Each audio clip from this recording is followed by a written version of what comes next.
Et voilà, c'est parti. C'est ça qui est l'écho. Bonsoir tout le monde. Il y a un écho. Bon. Alors, on va y aller avec ça. Puis, si on a des techniciens en son là, qui nous aident. Bonsoir tout le monde. Au nom de tous mes collègues, bienvenue à la séance régulière du Conseil municipal du 4 novembre 2024. J'espère que vous allez bien. Nous, c'est le cas, en tout cas.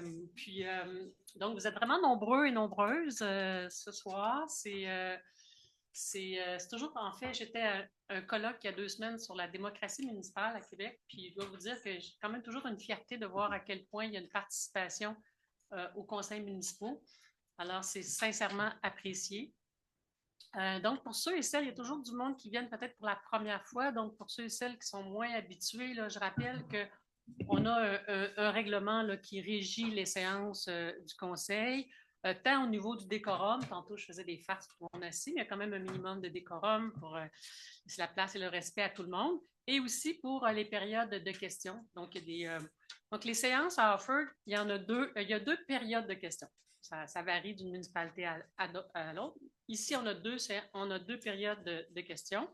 La première, bientôt, qui est vraiment une qui est sur des sujets d'intérêt public vraiment généraux, là, très variés. Enfin, on va le voir ce soir. Là. Il y a souvent des sujets particuliers où les gens se mobilisent, mais il y a plusieurs sujets là, qui peuvent être traités.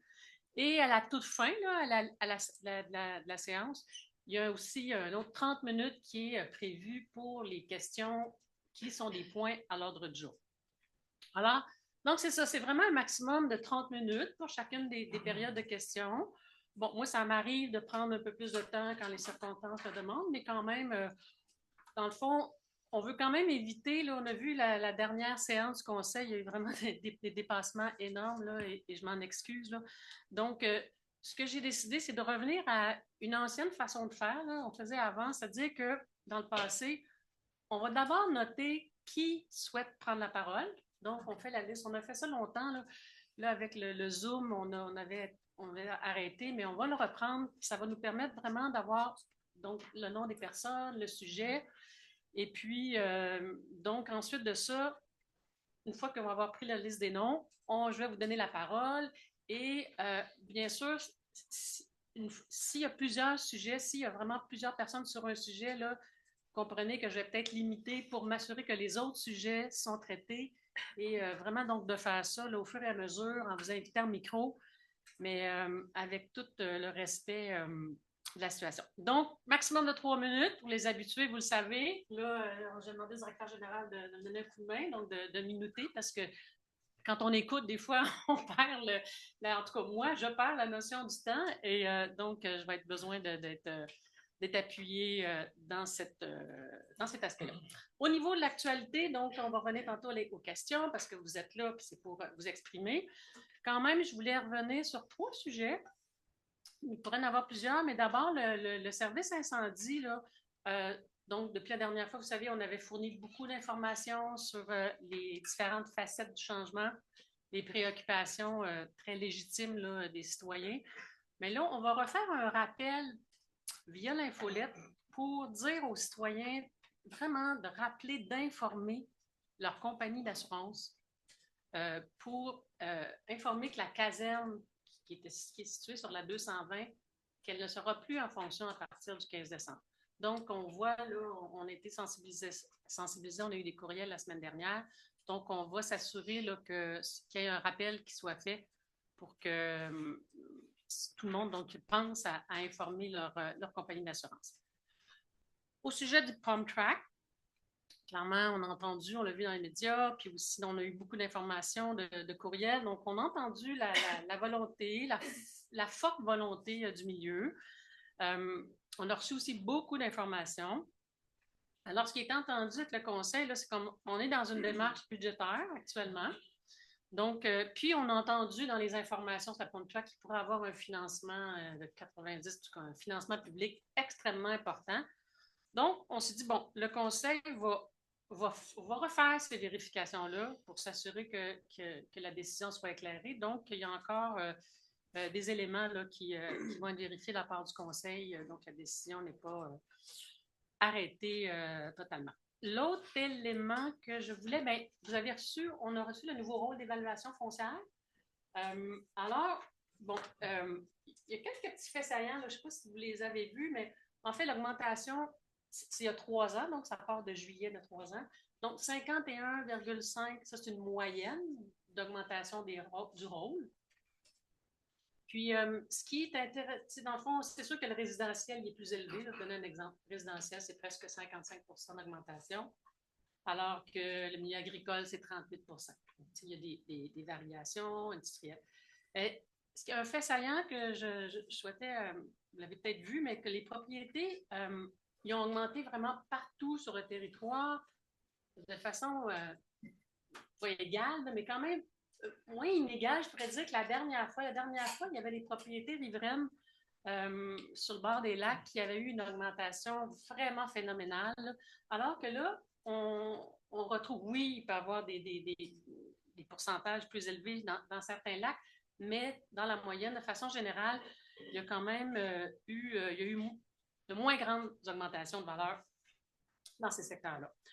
C'est sûr que ça ne parle pas de l'augmentation, le pourcentage d'augmentation des taxes, donc on n'a pas arrêté ça. C'est sûr qu'il va y avoir un ajustement là, du centile pour faire en sorte que ça soit ajusté, mais donc le Conseil là, va adopter son budget dans quelques semaines, donc ça sera à suivre à ce sujet-là.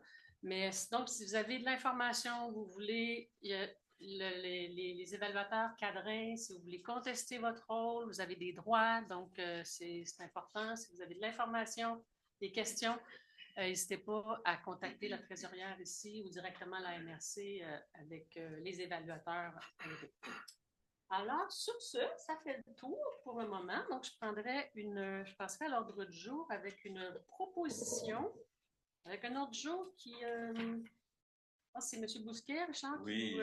On vous écoute. Voilà, merci. Je propose d'adopter l'ordre du jour avec une légère modification, l'ajout du point 6.5 qui vise le contrat renforcement d'une passerelle au-dessus du ruisseau Castle. C'est bien, ça va pour tout le monde. Donc, l'ordre du jour est modifié. Donc, nous avons adoption du procès-verbal. Je prendrai une proposition à cet effet, s'il vous plaît. Alors, c'est à mon tour. Bonsoir tout le monde. Alors, je vais proposer d'approuver le procès-verbal de la séance ordinaire du 7 octobre 2024, rédigé par la greffière. Merci, M. Lauzon. Dépôt de documents. Donc, Mme la greffière, vous avez des documents, vous allez nous informer de dépôt des documents. Oui, dans les faits, il y a la situation budgétaire cumulative au 31 octobre 2024. Il y a la liste des comptes à payer en date du 31 octobre 2024. Les dépenses des fonctionnaires ou employés conformément au règlement numéro 947 d'octobre 2024. La déclaration des intérêts pécuniaires des membres du Conseil. L'état comparatif au 30 septembre 2024 versus 2023. Et l'état prévisionnel, réalisation prévue versus le budget 2024. Merci. Alors, donc, la première période de parole est réservée au public. Donc, d'abord, j'invite ceux et celles à lever la main. On va prendre les noms et votre sujet. Alors, François Labbé. François Lemay. Labbé. Ruissellement des eaux, secteur des grilles et l'avenue des Villas. Merci. Monsieur? Sur le même sujet. Sur le même sujet, madame. Le bassin des Jets bleus. Oui.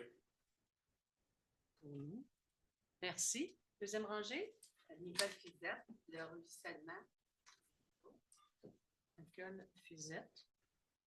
Toujours sur le ruissellement des eaux. Merci. Monsieur? Guy Lemay, 5 rue des Cardinaux, le bassin des Mésanges et les fossés de la rue des Trangarons. C'est le même sujet.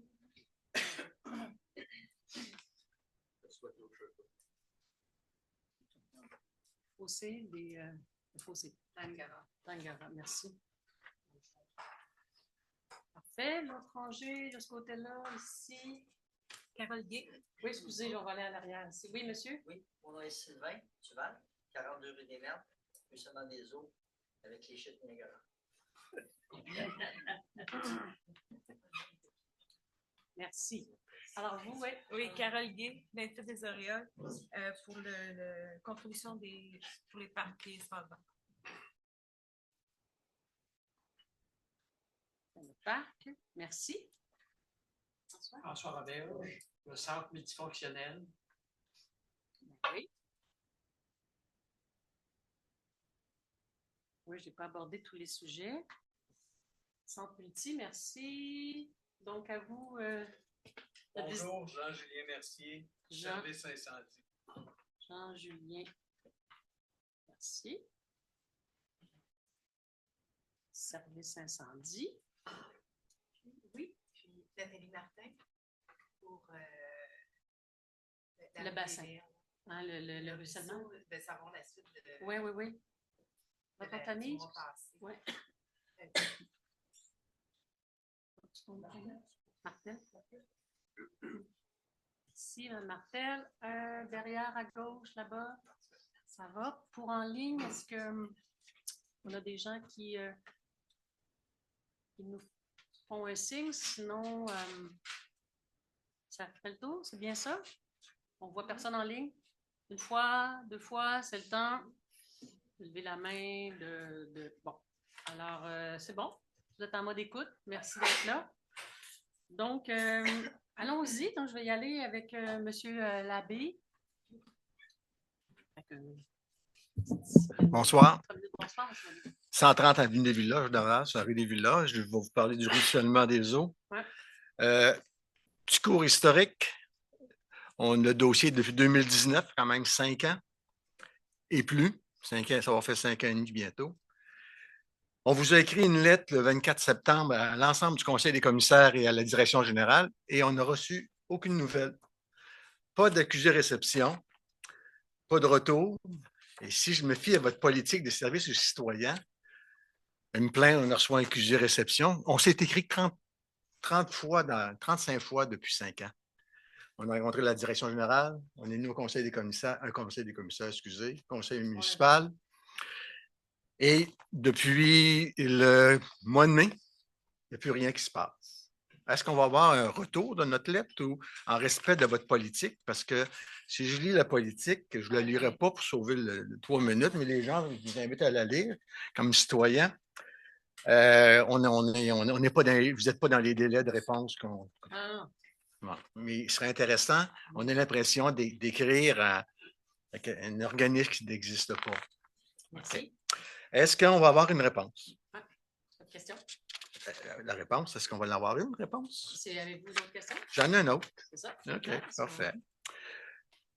Monsieur Lambert m'a écrit le 17 de mai dernier disant que la négociation avec la parcelle de terrain pour le 3e propriétaire n'avait pas fonctionné. Ça fait plusieurs tentatives de M. Lambert qui avait négocié. Il me dit que le conseil municipal prendrait position en juin et je veux connaître la position du conseil municipal. Si la position, on veut la connaître ce soir, sinon, nous, on va peut-être penser à d'autres moyens. Vous avez d'autres questions? Non, on attend les réponses. Okay. J'ai-tu le droit de rester ici? Bien sûr. Oui, OK. C'est bon. Bien sûr. Alors, la question de la communication, est-ce que vous étiez là à la dernière séance du conseil municipal? Non. C'est ça. Donc, vous avez manqué un petit quelque chose, là? Oui, je suis au courant quand même. Vous êtes au courant? Oui. OK.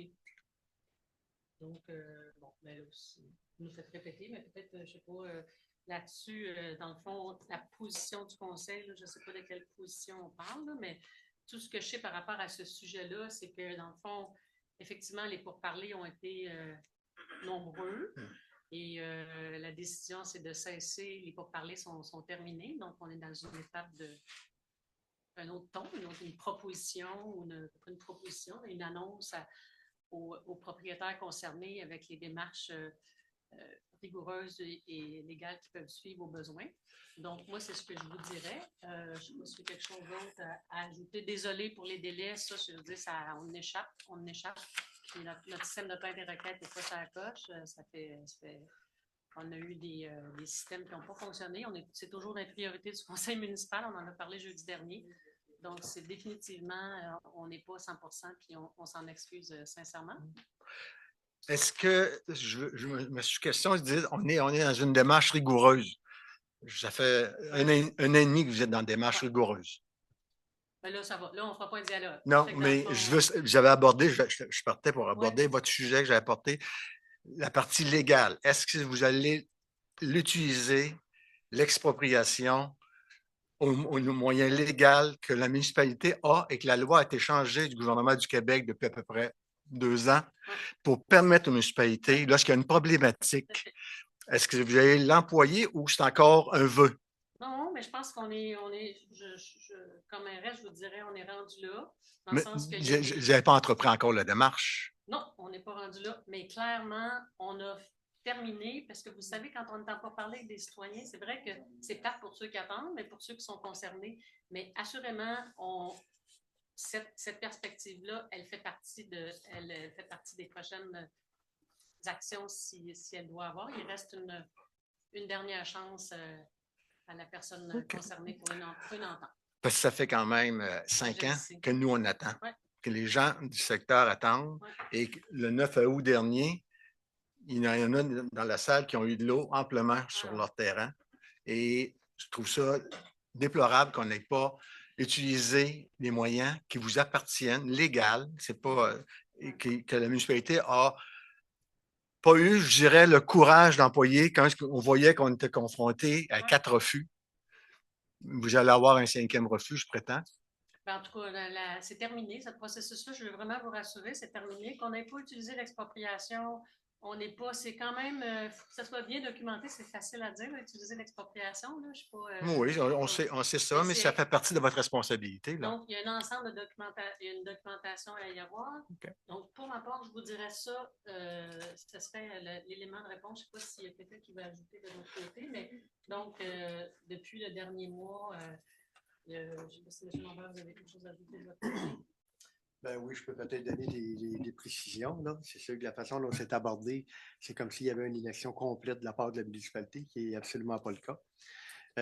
Oui, c'est pas ça que j'ai dit. J'ai dit que. Non, c'est pas ça que j'ai dit. Depuis le mois de juin, effectivement. Depuis le mois de juin, je n'aurais pas eu de nouvelles. Les pourparlers avec le propriétaire se poursuivent. La municipalité a fait le choix de poursuivre les pourparlers avant de brandir l'expropriation. Il y a une dernière et ultime rencontre qui va avoir lieu cette semaine avec le propriétaire et les conclusions seront transmises au conseil municipal pour une prise de décision finale. OK. Merci. Alors, je passerai à donc, M. Claude Jean. Bonjour, Madame la mairesse. Oui. Claude Jean, 87 de la rue des Jets Bleus, Harford. J'ai commencé comme tel les démarches auprès de la municipalité pour le bassin en 2019, quand je me suis aperçu que tout le bassin de la rue des Grives allait directement sur ma propriété. Ça fait 5 ans que je suis inondé. 5 ans, madame. J'aimerais les gens qui sont dans le dossier du bassin, vous le levez, s'il vous plaît. Vous voyez tous ces gens-là, je suis le premier terrain à être inondé. Ces gens-là reçoivent l'eau par la suite. Le 9 du mois d'août, les gens se promenaient dans la rue, appelaient la voirie, pleuraient. On a de l'eau tellement que ma propriété ne vaut plus rien. Qu'est-ce qui se passe, madame? Depuis le 2019, j'ai même rencontré la DG l'année passée, le discours que nous avait parlé concernant toutes les négociations, madame. On a eu le même discours au mois de juillet l'année passée. Le même discours, le même délai. Est-ce qu'il faut aller, madame, devant les journaux, la télévision, et puis par jurisprudence, 3 jurisprudences et les municipalités qui ont fait des travaux de voirie en amont des propriétés ont perdu un cours et ont payé tous les frais de cours, tous les frais de construction et ont été poursuivis et ont gagné la municipalité. Est-ce qu'il faut aller jusque-là, monsieur et madame conseillers, vous traînez en cours devant la télévision, les journaux et salir Harford pour dire que ce n'est pas un endroit à venir rester, ni venir travailler, ni même acheter une propriété chez vous? Est-ce que c'est ça exactement que vous voulez qu'on sache, qu'on sorte dans les médias et la télévision et se prendre un avocat pour faire des jurisprudences et de la poursuite collective? C'est vraiment comme ça que vous voulez qu'on traite des dossiers à Harford? On est rendu là, là. Madame, moi, ma propriété ne vaut plus rien. Si j'essaie de la vendre demain matin, il faut que je dise qu'elle est inondée régulièrement. Donc, personne ne va vouloir l'acheter. Donc, ma propriété ne vaut plus rien. Je suis venu ici pour m'établir en paix, sans avoir à vous jaser régulièrement. Puis depuis 5 ans, maintenant, on est rendu un groupe de citoyens contre vous. On est rendu maintenant, on n'a pas demandé Radio-Canada ce soir, c'est notre groupe qui l'a demandé.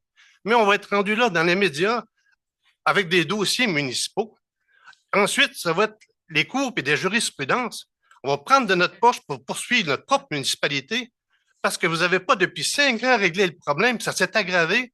Puis avec les pluies diluviennes qui s'en viennent, ça va être encore pire. Puis on entend encore parler de pourparler avec quelqu'un quelque part depuis 1 an et demi, un petit bout de terrain. Fait que, madame, allez-vous mettre sur budget 2025 pour dire on a mis un montant de 290 000, mais on a mis un montant. Allez-vous le régler le problème, madame? Parce que ce que j'entends tantôt, là, c'est exactement mot pour mot ce que notre direction générale nous a dit, moi et M. Labbé, en privé dans son bureau. 3 semaines, j'ai une évaluation du terrain. Après ça, l'expropriation. C'était cané. 1 an et demi après, madame, vous avez les mêmes mots que votre DG dans ce dossier-là. Je ne sais plus, madame, regarde. Présentement, quand il pleut là, je ne dors plus chez nous. Je ne dors plus chez nous, madame. J'ai de l'eau sur mon terrain, là. C'est affreux. J'ai une piscine publique chez nous. C'est moi le bassin de rétention de la rue des Jets-Bleus. On vous entend, merci. Je pense dans le sens de je suis, vous pouvez vous asseoir si vous le souhaitez. Je vous demande de vous asseoir. Le budget, il est prévu, il est là. Le financement, le budget, il est au rendez-vous. On est unanime.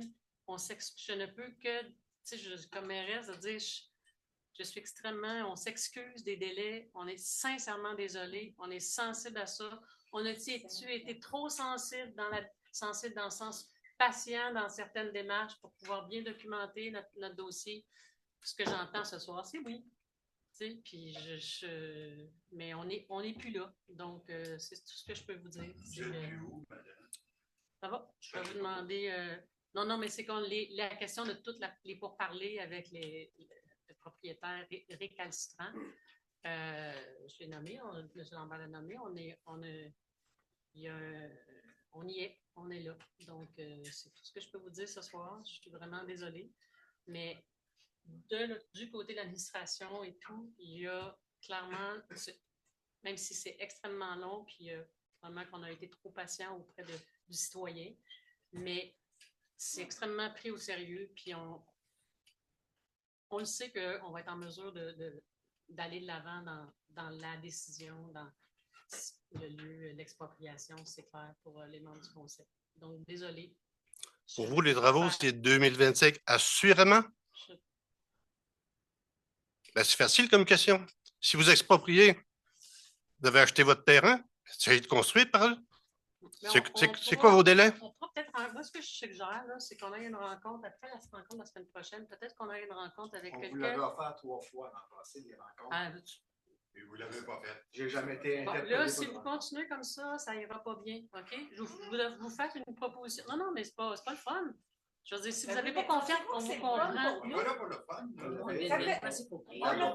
Écoutez, je vous demande, il y a un décorum. Si vous n'êtes pas capable de le respecter, puis il y a trop d'émotions, c'est correct, mais je vais vous demander de sortir ou de le respecter. C'est bien de valeur ce que je vous dis ce soir, mais oui, je comprends que vous pouvez mailler, puis vous pouvez. Moi, je suis claire, ça veut dire que ce que je propose, c'est qu'il y ait une rencontre avec. Parce que là, on est rendu là. Il y a une rencontre. La semaine prochaine, l'autre semaine, le conseil, on se voit jeudi prochain. Donc, suite à l'atelier, d'ici 2 semaines, 15 jours. Je vous regarde, il y a d'autres personnes dans votre groupe. Là. Donc, on s'organisera pour avoir, donc vous, monsieur, avoir une rencontre avec vous. Ça marche?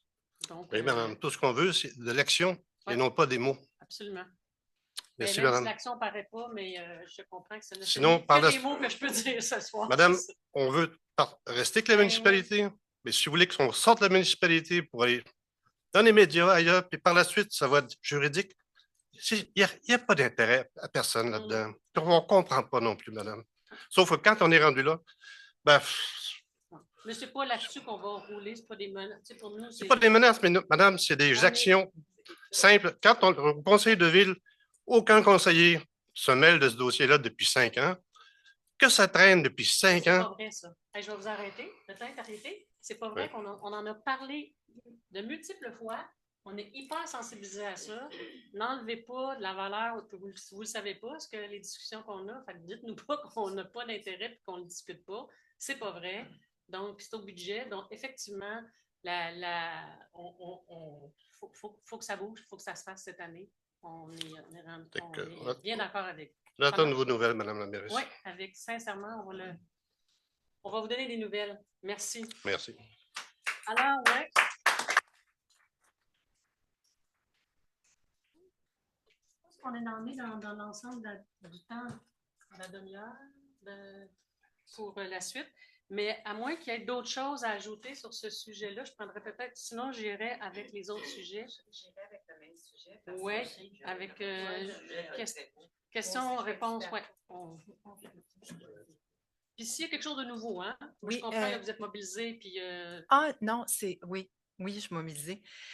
Nathalie Martin, le mois dernier, j'étais ici, puis je vais dire Dr Lambert. M. Lambert disait que d'ici 1 mois, on aurait des nouvelles pour la déproprier, exproprier, merci de me replacer, exproprier la personne.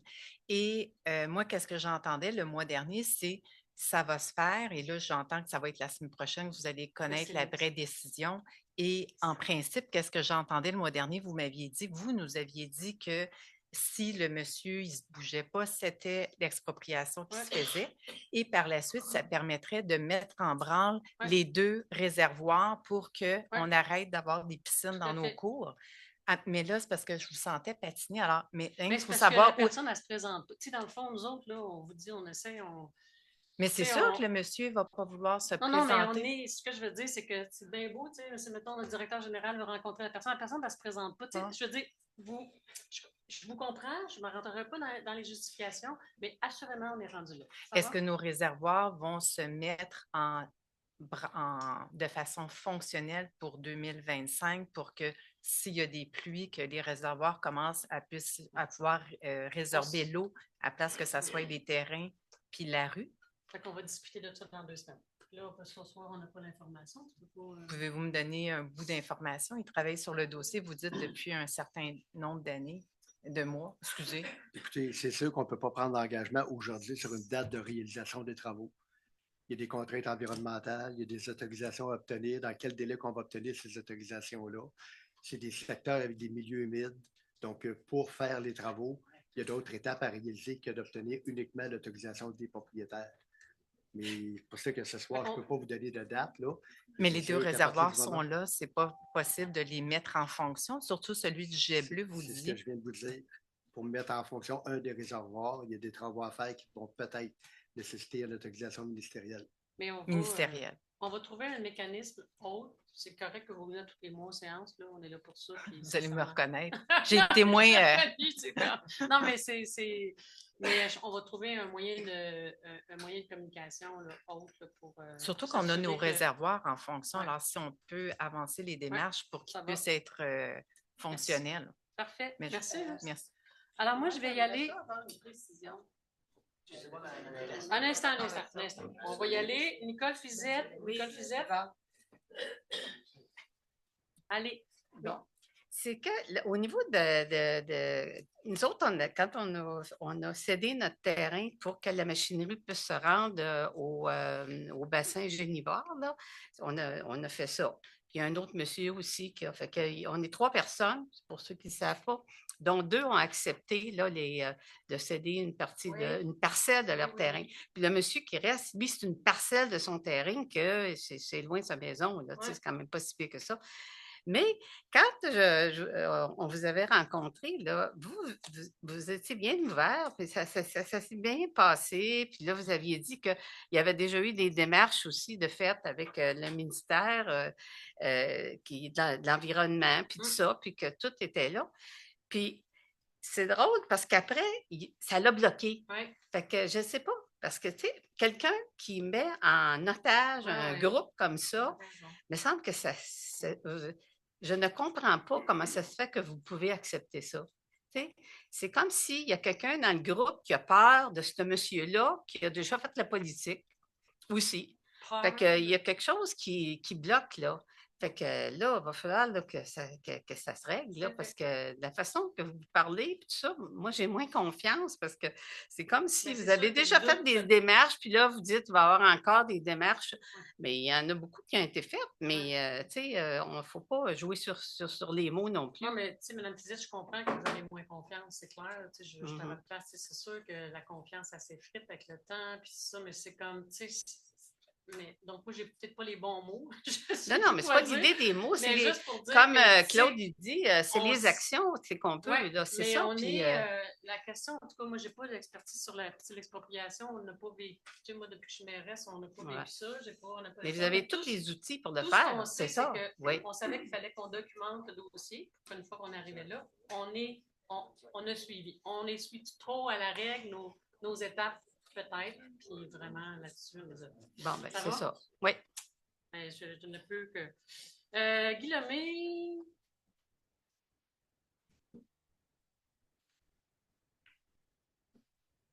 Guy Lemay, 5 rue des Cardinaux. Oui. Bassin des Mésanges. Mon terrain, on s'est construit en 2009 sur notre terrain. Je suis entouré de zones humides. Depuis ce temps-là, j'ai investi plus de 10 000 pour contrôler les eaux de surface. J'ai communiqué dans le passé avec M. Lambert quand il était aux travaux publics, puis j'ai été obligé de le rencontrer en personne parce qu'il n'y a rien qui se réglait.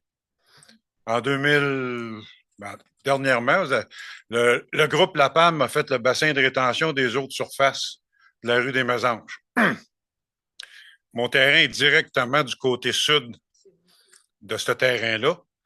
Et tout le bassin versant du côté sud du bassin de rétention s'égoutte chez nous.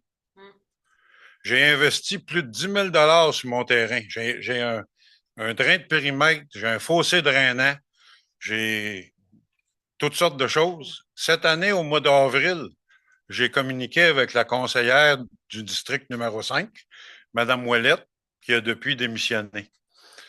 Sa réponse automatique disait qu'elle était absente. J'ai communiqué avec M.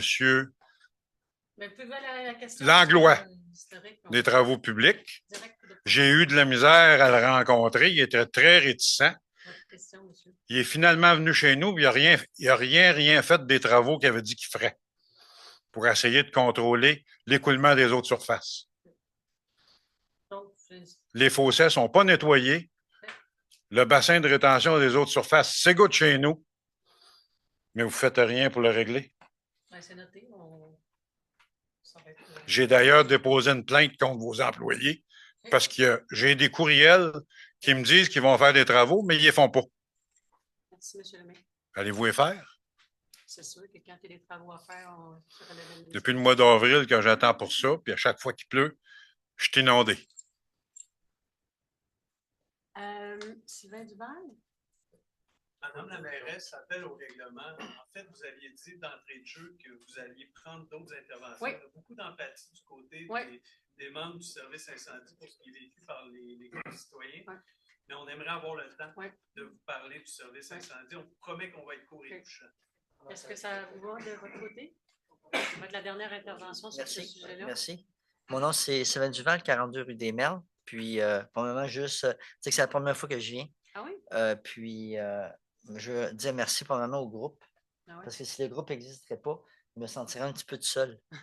OK? Puis, je ne vais pas répéter le même discours, mais c'est vrai que depuis 2019 que je suis arrivé ici à Offord, on était vraiment content d'être dans le coin, mais le temps passe. Là, vous avez entendu bien notre discours, mais je pense que c'est impossible parce que, à quelque part, oui, il va y avoir des démarches pour analyse des terrains, toute la partie administrative, tout ce que vous devez faire.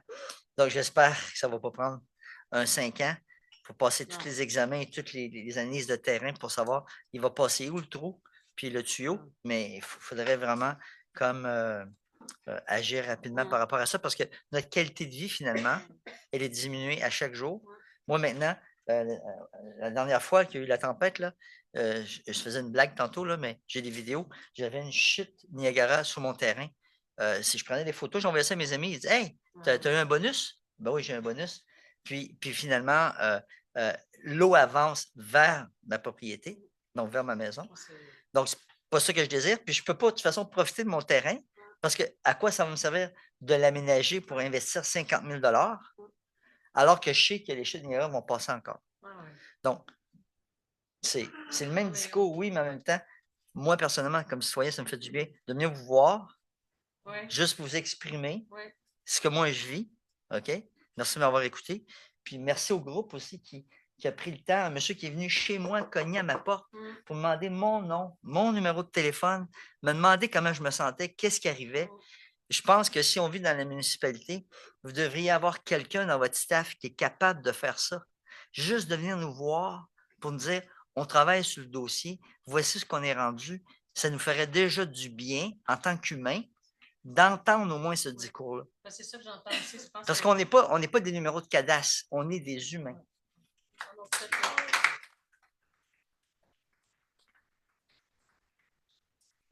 Mais effectivement, je pense qu'on va trouver une autre façon là, pour communiquer de façon plus régulière. Vous savez que... Donc, je m'arrête là-dessus. Il nous reste donc sujet contribution fin de parc, centre multi, service incendie. Alors, donc, contribution de parc.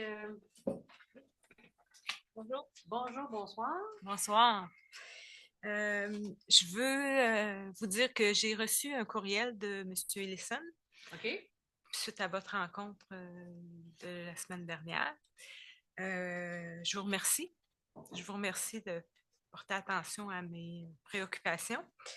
Mais je demeure inquiète puis un peu sceptique même face au processus. Ça me semble un peu, ça ressemble à une boîte noire, hermétique, opaque. Ça touche peut-être un peu le problème de communication là, qu'on voit planer. Là. Je suis peut-être à laisser la chance au coureur. Je vais voir ce que la prochaine communication va être. Puis on verra là, par la suite si je me représente. Merci. Monsieur Roberge. Le service incendie, peut-être passer pour être sûr qu'il y ait du temps. Parfait. Merci. Merci beaucoup. Ben oui. Une petite mise en scène. Là. Pas une mise en scène? Je le remets tout de suite. C'est parce que je pense que c'est pas une bonne idée. Il y a des gens autour qui peuvent se sentir en tout cas. On ne souhaite pas intimider personne. Là. Non, c'est tout On est avec vous. Merci tout le monde. Oui, vas-y. Bonsoir, Madame la mairesse, membre du conseil, citoyenne d'Orford, bonsoir. Jean-Julien Mercier, conseiller syndical. Je vais demander le silence, s'il vous plaît, sinon il va y avoir tolérance zéro. Du respect, merci, on vous écoute. Donc, merci, Madame la mairesse. Jean-Julien Mercier, conseiller syndical pour les pompiers de votre municipalité. Donc, on est présent en grand nombre ici ce soir, en fait, pour exprimer notre désaccord quant à la façon dont la municipalité a traité et traite ses pompiers. Donc, pour bien comprendre les raisons de ce désaccord-là, il faut effectuer un très bref retour en arrière. Je vous l'ai dit, je vais être court et touchant, ce ne sera pas long. D'abord, la convention collective expirait au 31 décembre 2022. Nous, on était prêts, suite à notre assemblée de novembre de la même année. On était donc prêts à négocier là, dès même avant l'expiration de la convention collective. Et à la demande de la municipalité, on a accepté de retarder les négociations d'environ 6 mois. Donc, bon prince, on a accepté, mais on a obtenu une garantie comme quoi il allait avoir une rétroactivité salariale, bien entendu, puis qu'on ne se ferait pas imputer le fait d'avoir commencé plus tard les négociations. Après quelques rencontres de négociations qui se sont somme toute bien déroulées, là, M. Lambert pourra en attester, on avait réussi à négocier l'ensemble des clauses, hormis les salaires, ainsi que ce qu'on pourrait appeler la desserte du Sud. OK? Donc, il restait juste ça sur la table.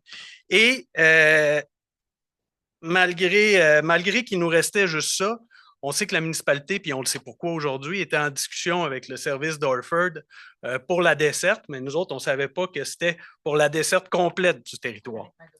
Avec Magog. J'ai dit Orford? Oui, OK, pardon. Et donc, on a eu des reports suite à cette incertitude-là, reports qu'on a acceptés, encore une fois, en bon prince. Puis, le 7 octobre, 2 jours avant la rencontre de négociation qu'on avait prévue pour le 9, on apprend qu'on est convoqué devant vous au Conseil pour se faire annoncer la funeste décision que vous avez prise de mettre fin aux activités du service incendie. Ça s'est fait par des moyens virtuels avec un préavis d'1 heure et demie.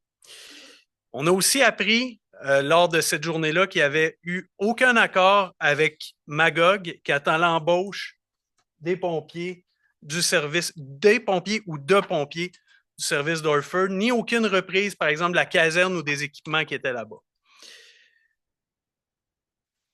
Pour nous, ce n'est pas évidemment une façon de traiter des employés qui servent les citoyens avec bravoure et dévouement. Ça, c'est vos mots, Madame la mairesse, quant à nos pompiers. On n'en doute pas. On en espère pas moins. Et vous avez parlé de patience, puis on voit que ce soir, votre patience à vous est mise à rude épreuve là, à travers tous les nombreux dossiers que vous avez à Orford. Je sympathise avec vous. Je sympathise aussi avec les citoyens au nom des pompiers.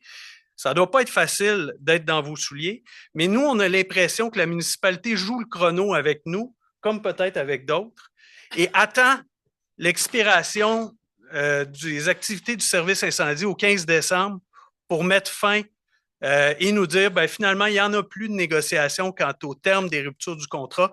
Il n'y aura rien de fait par rapport à l'indemnité de départ telle qu'on l'avait négociée. Il n'y aura pas de modification du salaire. Ça va être calculé sur un salaire de 2022 puisqu'on n'a pas réussi à renouveler la convention collective. Donc, M. Lambert nous avait dit, et encore une fois, là, on n'a rien contre M. Lambert, mais M. Lambert nous avait dit qu'il nous ferait un retour très rapide.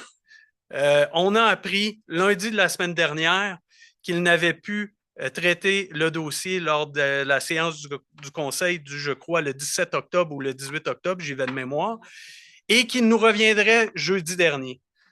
On a attendu, mais on n'a pas eu de téléphone depuis. Donc, la question, elle est simple, c'est est-ce que le dossier des conditions de travail et des conditions de rupture d'emploi des pompiers du service de sécurité d'incendie Orford, c'est prioritaire pour vous, Madame la mairesse? Et est-ce qu'on va avoir une réponse bientôt? Oui. Et quelle sera-t-elle? Êtes-vous en mesure de nous la donner ce soir? Non, je veux dire, on ne rentre pas dans le détail. Là, non. Écoutez, ça va être, on va être dans nos... on va respecter nos engagements, c'est clair. On va attendre la réponse détaillée. On comprend qu'on ne réglera pas ça au conseil municipal, mais on n'en attend pas moins. On attend aussi quelque chose de la part de la municipalité par rapport à la bravoure et au dévouement dont font preuve les pompiers, puis à la grande patience dans un contexte pas facile. Clairement. Ça là-dessus, c'est quelque chose qui est plus facile que d'autres dossiers. Celui-là, effectivement, vous avez 100% notre appui. Je ne sais pas s'il y a des gens qui veulent ajouter quelque chose, mais clairement, on a discuté cette semaine, on est au clair, donc M. Lambert a été en mesure de vous contacter, mais c'était pas déçu. Très bien. On est aussi accompagné de pompiers de Magog et du service de sécurité incendie de Sherbrooke. On tient à vous dire qu'il y a beaucoup de préoccupations dans tout le secteur incendie quant à la capacité qu'a le service de Magog. Et ce n'est pas les pompiers de Magog qui nous ont dit ça, là, on tient à vous le dire, de desservir sans addition d'effectifs adéquatement tous les territoires, particulièrement le nord de la municipalité. Mais, tu sais, je comprends, les préoccupations sont tellement légitimes, là, mais toutes les garanties qu'on a eues, l'expertise qu'on a eue, qui nous permettent de garantir pour nous les services, c'est clair. Je veux dire, il y a 10 pompiers, puis je veux dire, je ne sais pas si M. Lauzon veut en ajouter, il connaît extrêmement bien le dossier. Ça a été étudié longuement, mais quand on a eu juste la question des 10 pompiers 24 heures sur 24 qui peuvent, s'ils sortent de la caserne, être sur rappel, puis il y en a des pompiers. Le service d'incendie de Magog et ça coche. On était aussi ça coche, mais assurément, la décision pour l'avenir était incontournable financièrement puis avec d'autres enjeux qu'on connaît, on sait que l'équipe actuellement, ça va extrêmement bien, mais on sait que les enjeux de recrutement sont au rendez-vous, vont être au rendez-vous. Il y en a plusieurs que ça fait longtemps qu'ils sont là, qui ne vont que... Donc, la décision au plan des ressources humaines, financièrement, c'est 600 000 cette année qu'on va économiser dans notre budget. Tu sais, ça... Mais... Puis les effectifs de Magog, le schéma de couverture de risque, le service incendie, je comprends d'avoir des inquiétudes, mais nous autres, là, on n'en a pas zéro open bar. C'est rare. Puis celle-là est claire. Mais je comprends que vous, c'est votre expertise, c'est votre domaine, puis vous en avez. Mais puis on est sur le terrain, nous. C'est ça. Mais assurément, puis pour la question vous n'êtes pas sur le terrain. Non, on n'est pas sur le terrain. On le vit à tous les jours. Puis sur le bureau de M. Lambert, je peux vous dire qu'il y a tous les chiffres, tous les rapports, il y a tout ça. Mais on est, bon. Écoutez, je comprends qu'il peut y avoir des opinions différentes, puis on les respecte, mais on est... Non, la décision c'est plus que des opinions. Elle n'est pas parfaite, mais clairement, pour nous autres, je veux dire, on l'assume totalement, puis on pense que dans l'avenir, assurément que ça va être qu'une bonne nouvelle, mais là, c'est difficile. Puis vous avez toute notre... Tu sais, on s'en est parlé jusqu'au 15 décembre, il y a des choses qui vont se faire, bref. Je vais m'arrêter là-dessus, mais vous pouvez... on est au rendez-vous. Est-ce que dans le nord d'Offord, il va y avoir des crédits de taxes pour l'augmentation de nos assurances? Okay. Là, on va terminer ici. Puis pour le reste, s'il y a d'autres questions... Non, maintenant, on va aller vous asseoir. Tout le monde va aller s'asseoir. Merci, Tout madame. le monde va aller s'asseoir. C'est bon. Merci. Est-ce que vous avez... Merci beaucoup. Ah, c'est beau. Je vous remercie de nous avoir écoutés. Merci. Bravo, les bons.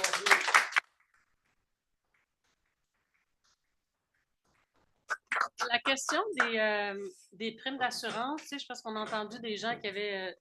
on avait vraiment vérifié auprès des compagnies d'assurance, parce que des fois, il y a des primes qui peuvent augmenter, le fait que la caserne soit plus loin et tout.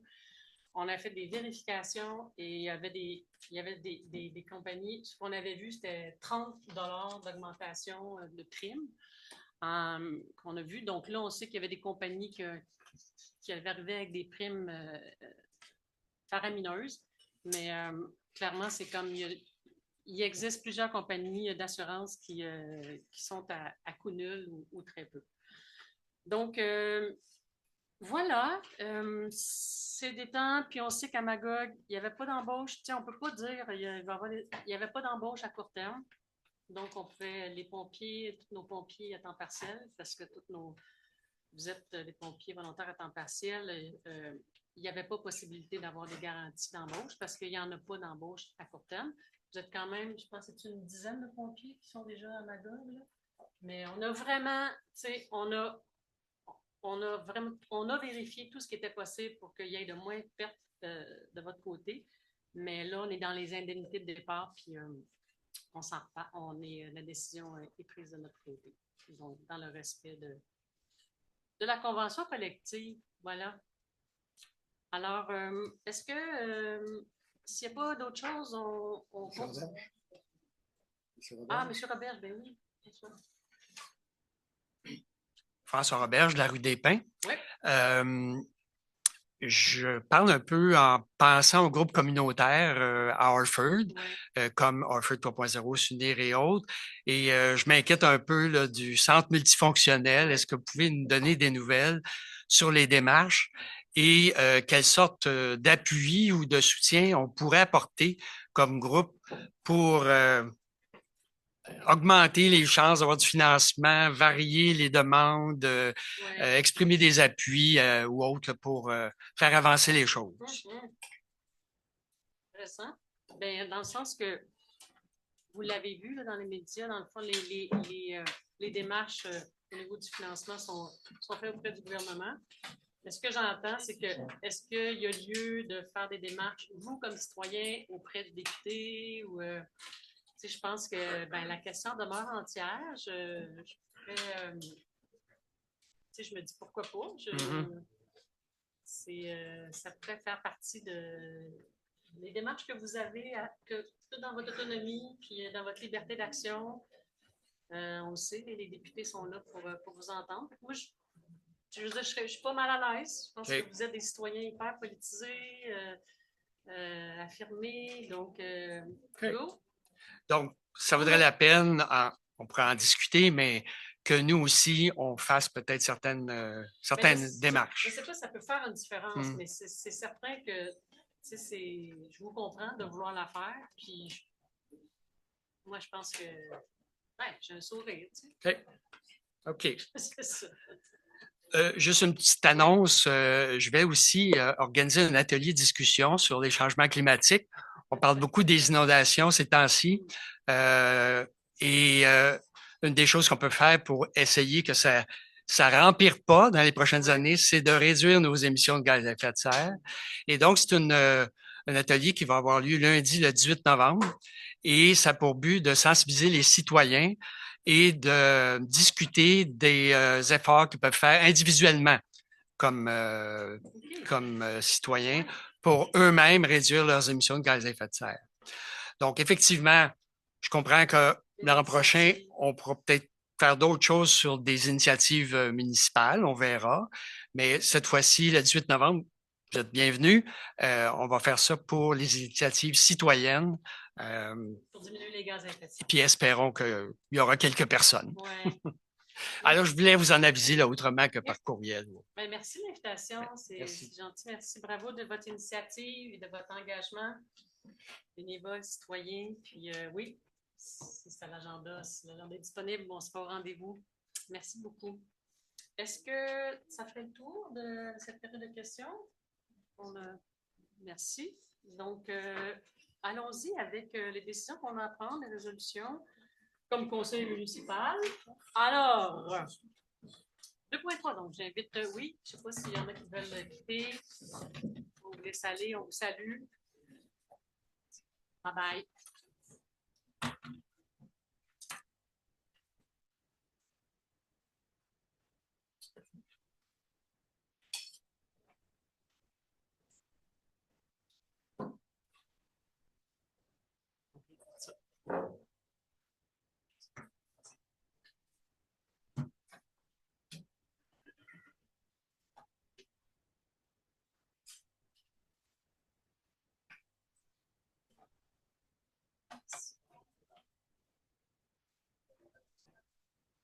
Alors, allons-y avec les résolutions. Donc, le point 2.3, Mme Blais, je vous laisse la parole. Allez-y. Bien sûr. Ça concerne une entente concernant une piste de ski de fond, d'ailleurs comme c'était l'an passé, et des autorisations de passage. Donc, la municipalité a élaboré à l'hiver dernier une piste de ski de fond qui se trouve en partie dans le parc de la rivière de Cerise, sur le terrain appartenant au syndicat des copropriétaires des Cèdres d'Orford et également sur les terrains qui appartiennent au Manoir des Sables, et en partie sur la route verte. La municipalité est responsable de l'installation, de la signalisation, de l'entretien de la piste et également de l'assurance responsabilité. La piste, la longueur du tracé, c'est d'environ 5 km.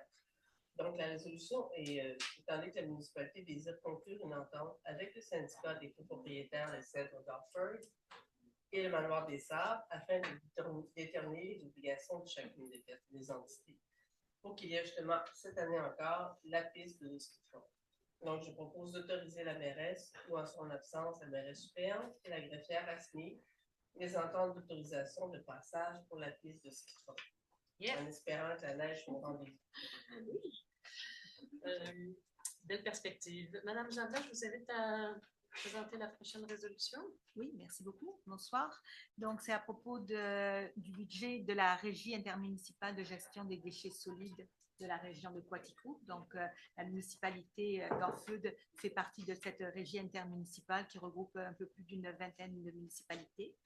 Donc, le conseil d'administration de la régie a adopté le budget 2025 pour un montant de 3 570 000 et quelques poussières, on va dire, ainsi que les tarifs applicables pour 2025. Donc, toutes les municipalités membres sont invitées à adopter une résolution pour ces prévisions et ces tarifs pour la prochaine année, comme le prévoit le Code municipal du Québec. Donc, je propose que la municipalité approuve les prévisions budgétaires, ainsi que la tarification pour l'année 2025 soumise par la Régie de gestion des déchets de la région de Quaticook. Ça va pour ton nom? À vous, M. Brisson, de prendre la parole ce soir. Alors, c'est une résolution autorisant la tenue d'un marché de Noël à Orford Music. les 23 et 24 novembre 2024, en considérant que l'organisme Marché Falala tiendra un marché de Noël les 23 et 24 novembre 2024 à Offord Music, considérant que ce marché de Noël mettra en vedette des artisans locaux, je propose d'autoriser l'organisme Marché Falala à tenir son marché de Noël les 23 et 24 novembre 2024, le tout en respect avec la réglementation municipale. Excellent. Passons à 3.1 avec M. Bousquet. Oui, je propose d'approuver la liste des comptes à payer au montant de 443 742,55 en date du 31 octobre 2024. Merci. Alors, M. Lauzon, on vous écoute pour le prochain point. Oui, alors il s'agit de renouveler des emprunts de secteur. Considérant que la municipalité du canton d'Harford a demandé, par l'entremise de son système électronique, une sorte d'appel d'offres auprès des banques pour les caisses populaires pour refinancer un montant de 607 100 $. Trois institutions financières ont soumissionné. Le plus bas soumissionnaire après les comptes des escomptes qui sont proposés et la Caisse populaire du lac Meutré-Magog, qui est la plus avantageuse en nous offrant un taux de 3,89, si ma mémoire est bonne. C'est ça? Oui, parfait. Et considérant le calcul du résultat qui indique la soumission est la plus basse de la Caisse populaire, conformément au pouvoir qui est délégué à la trésorière et en vertu du règlement 802-1, celle-ci a adjugé l'émission du 607 100 $ à la Caisse des Jardins du lac Memphremagog, et ce, en accord avec l'article du Code municipal concerné. Alors, je propose que les billets capital et intérêt soient payables par chèque à l'ordre et aux détenteurs enregistrés ou par paiement bancaire préautorisé à celui-ci. Il s'agit d'un refinancement. Il n'y a pas de nouvel emprunt, c'est essentiellement un refinancement. Voilà. Parfait. Merci, M. Lauzon. Donc, en urbanisme, on a une première demande de dérogation à traiter. C'est le 17 chemin du lac à la Tuque. Donc, j'invite M. Brisson à prendre la parole. Alors, avant la décision du Conseil, nous sommes en consultation publique, c'est-à-dire que je vais vous présenter la dérogation mineure qui est demandée. On va prendre des interventions s'il y en a, et ensuite le Conseil prendra sa décision. Alors, le dossier est le suivant. Alors, ça concerne le requérant demande de régulariser la localisation du bâtiment principal existant qui est situé au 17 chemin du lac à la Truite. Alors, c'est à l'autre extrémité du lac. Alors, considérant que cette demande porte sur des dispositions qui peuvent faire l'objet d'une demande de dérogation mineure, considérant également que la nature de la demande, c'est le requérant demande que soit diminuée à 17,8 mètres la distance minimale applicable entre le bâtiment principal et le lac à la Truite lui-même, alors que le règlement fixe à 20 mètres cette distance. Donc, on parle d'une différence de 2,2 mètres. Considérant que le rôle d'évaluation foncière de 1977, sur ce rôle-là, un bâtiment était présent sur le terrain. Également, en 1977, la réglementation de la municipalité du canton d'Harford n'exigeait aucune distance minimale entre le bâtiment principal et le lac. Il y avait par contre une marge de recul minimale de 7,62 mètres, qui est inférieure à la distance existante.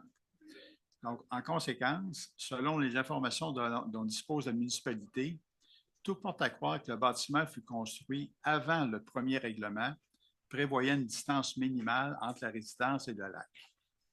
Par contre, la municipalité n'a aucun document qui vient confirmer ou infirmer la présence de droit acquis concernant la localisation du bâtiment.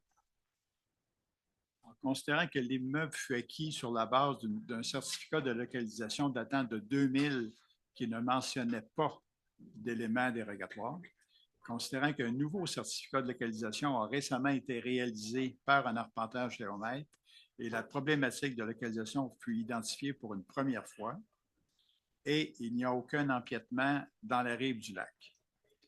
Alors, le comité consultatif dure... On arrête ça là pour la consultation. Donc, c'est le portrait.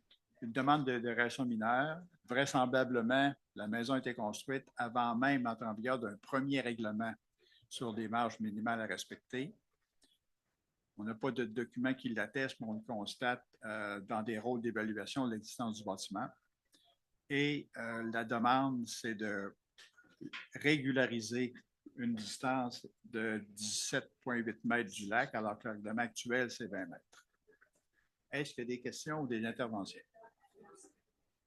Oui, bonsoir. Mon nom est Robert Roux. Je voudrais faire un point d'ordre. Pourquoi pas leur donner une salle à côté puis que vous ayez à parler moins fort? Parce qu'on n'est pas nombreux et on a de la misère à entendre. Juste les faire entrer dans une salle à côté, je ne sais pas, moi.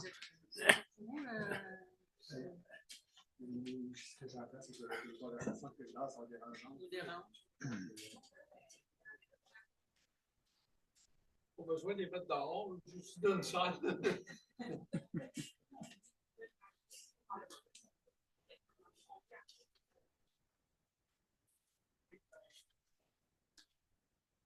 On peut quand même. On peut continuer. Tant que la porte se referme, Alors, il y a des interventions à ce sujet. on peut quand même poursuivre. Est-ce qu'il y a des interventions? Non? Alors. Pas d'intervention. Alors, considérant les explications qui viennent d'être données, considérant que le comité consultatif d'urbanisme et le conseil municipal estiment que la demande est mineure, puisque une faible proportion du bâtiment est inférieure à la norme. Plus précisément, environ 20 de la superficie du bâtiment se retrouve à moins de 20 mètres du lac. Donc, c'est plus ou moins 12 mètres carrés d'empiètement. L'envoi de lettres à des propriétaires voisins de la présente demande, aucun commentaire n'a été reçu. Le CCE et le conseil municipal ont étudié la demande en fonction des critères d'analyse applicables, de la réglementation en vigueur et antérieure, de la propriété concernée et des propriétés voisines. Le CCE recommande au conseil municipal d'accepter la présente demande de dérogation mineure. Donc, je propose d'accepter la demande de dérogation mineure afin que soit diminuée à 17,8 mètres la distance minimale applicable entre le bâtiment principal existant et le lac, à la truite, alors que le règlement fixe à 20 mètres cette distance dans la zone concernée. La différence est de 2,2 mètres. Voilà, c'est réglé pour ça. Merci, M. Vincent. Madame Blais, vous pouvez nous présenter 83, 84? Oui, les 85 également. OK. Ça concerne ces trois numéros-là concernent une demande de dérogation mineure pour les deux premiers, présentée par M. François Dallaire pour l'hôtel de l'Estrimont.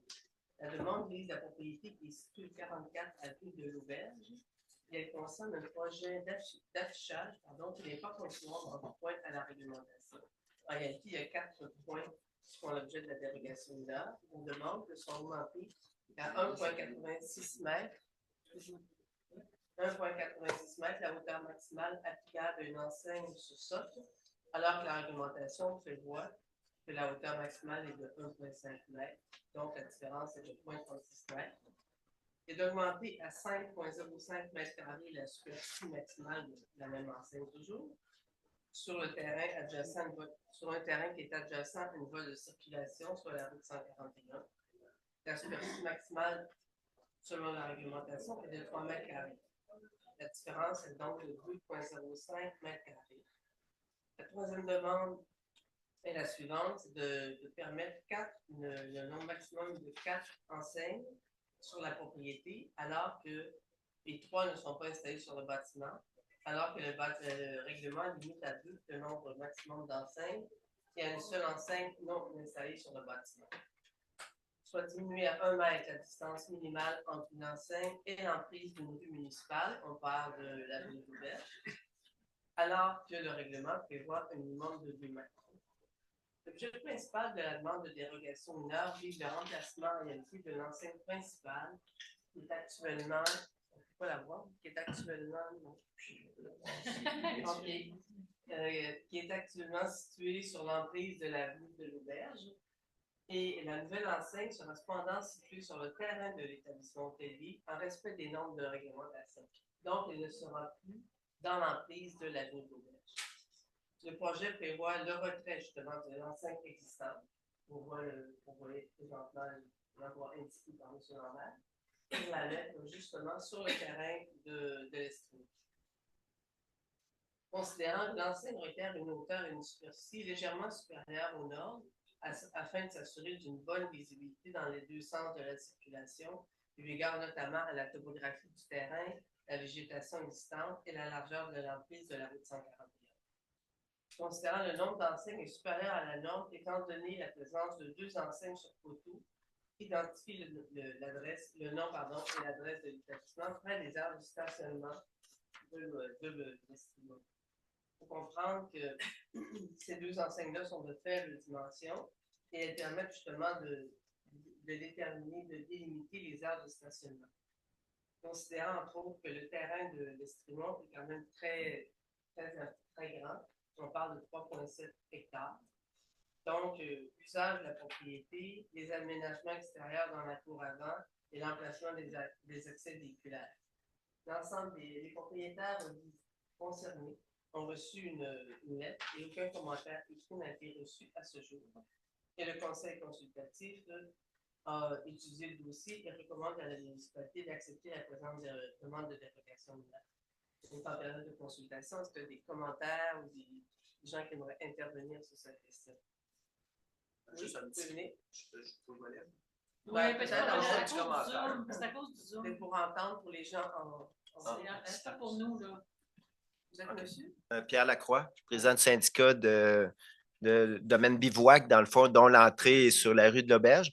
Je voulais juste dire merci pour la pancarte. C'est une bonne chose, je pense, qu'elle soit déplacée du terre-plein au terrain parce que ça portait à confusion pour les gens qui viennent nous visiter.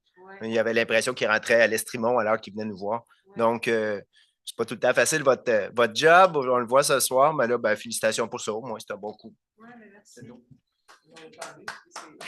Ça va être fait. Non, mais ça fait plaisir. Ça fait plaisir de temps en temps, c'est pas d'avoir du positif. Ah, mais c'est toujours le même niveau de.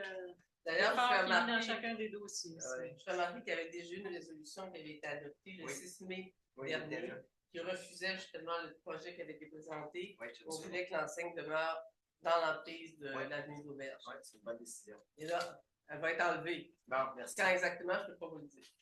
Donc, je propose d'accepter la présente demande de dérogation mineure afin d'augmenter à 1,86 m la hauteur maximum applicable à l'enseigne sur sol, celle qui est près de la route 141, et d'augmenter à 5,05 m² la superficie maximale de l'enseigne, qui se situe justement de façon adjacente à la route 141, d'augmenter à 4 le nombre maximum d'enseignes sur une propriété, dont 3 qui ne seront pas installées sur le bâtiment, et de diminuer à 1 mètre la distance minimale entre une enseigne et l'emprise d'une rue municipale, soit l'avenue d'Auberge.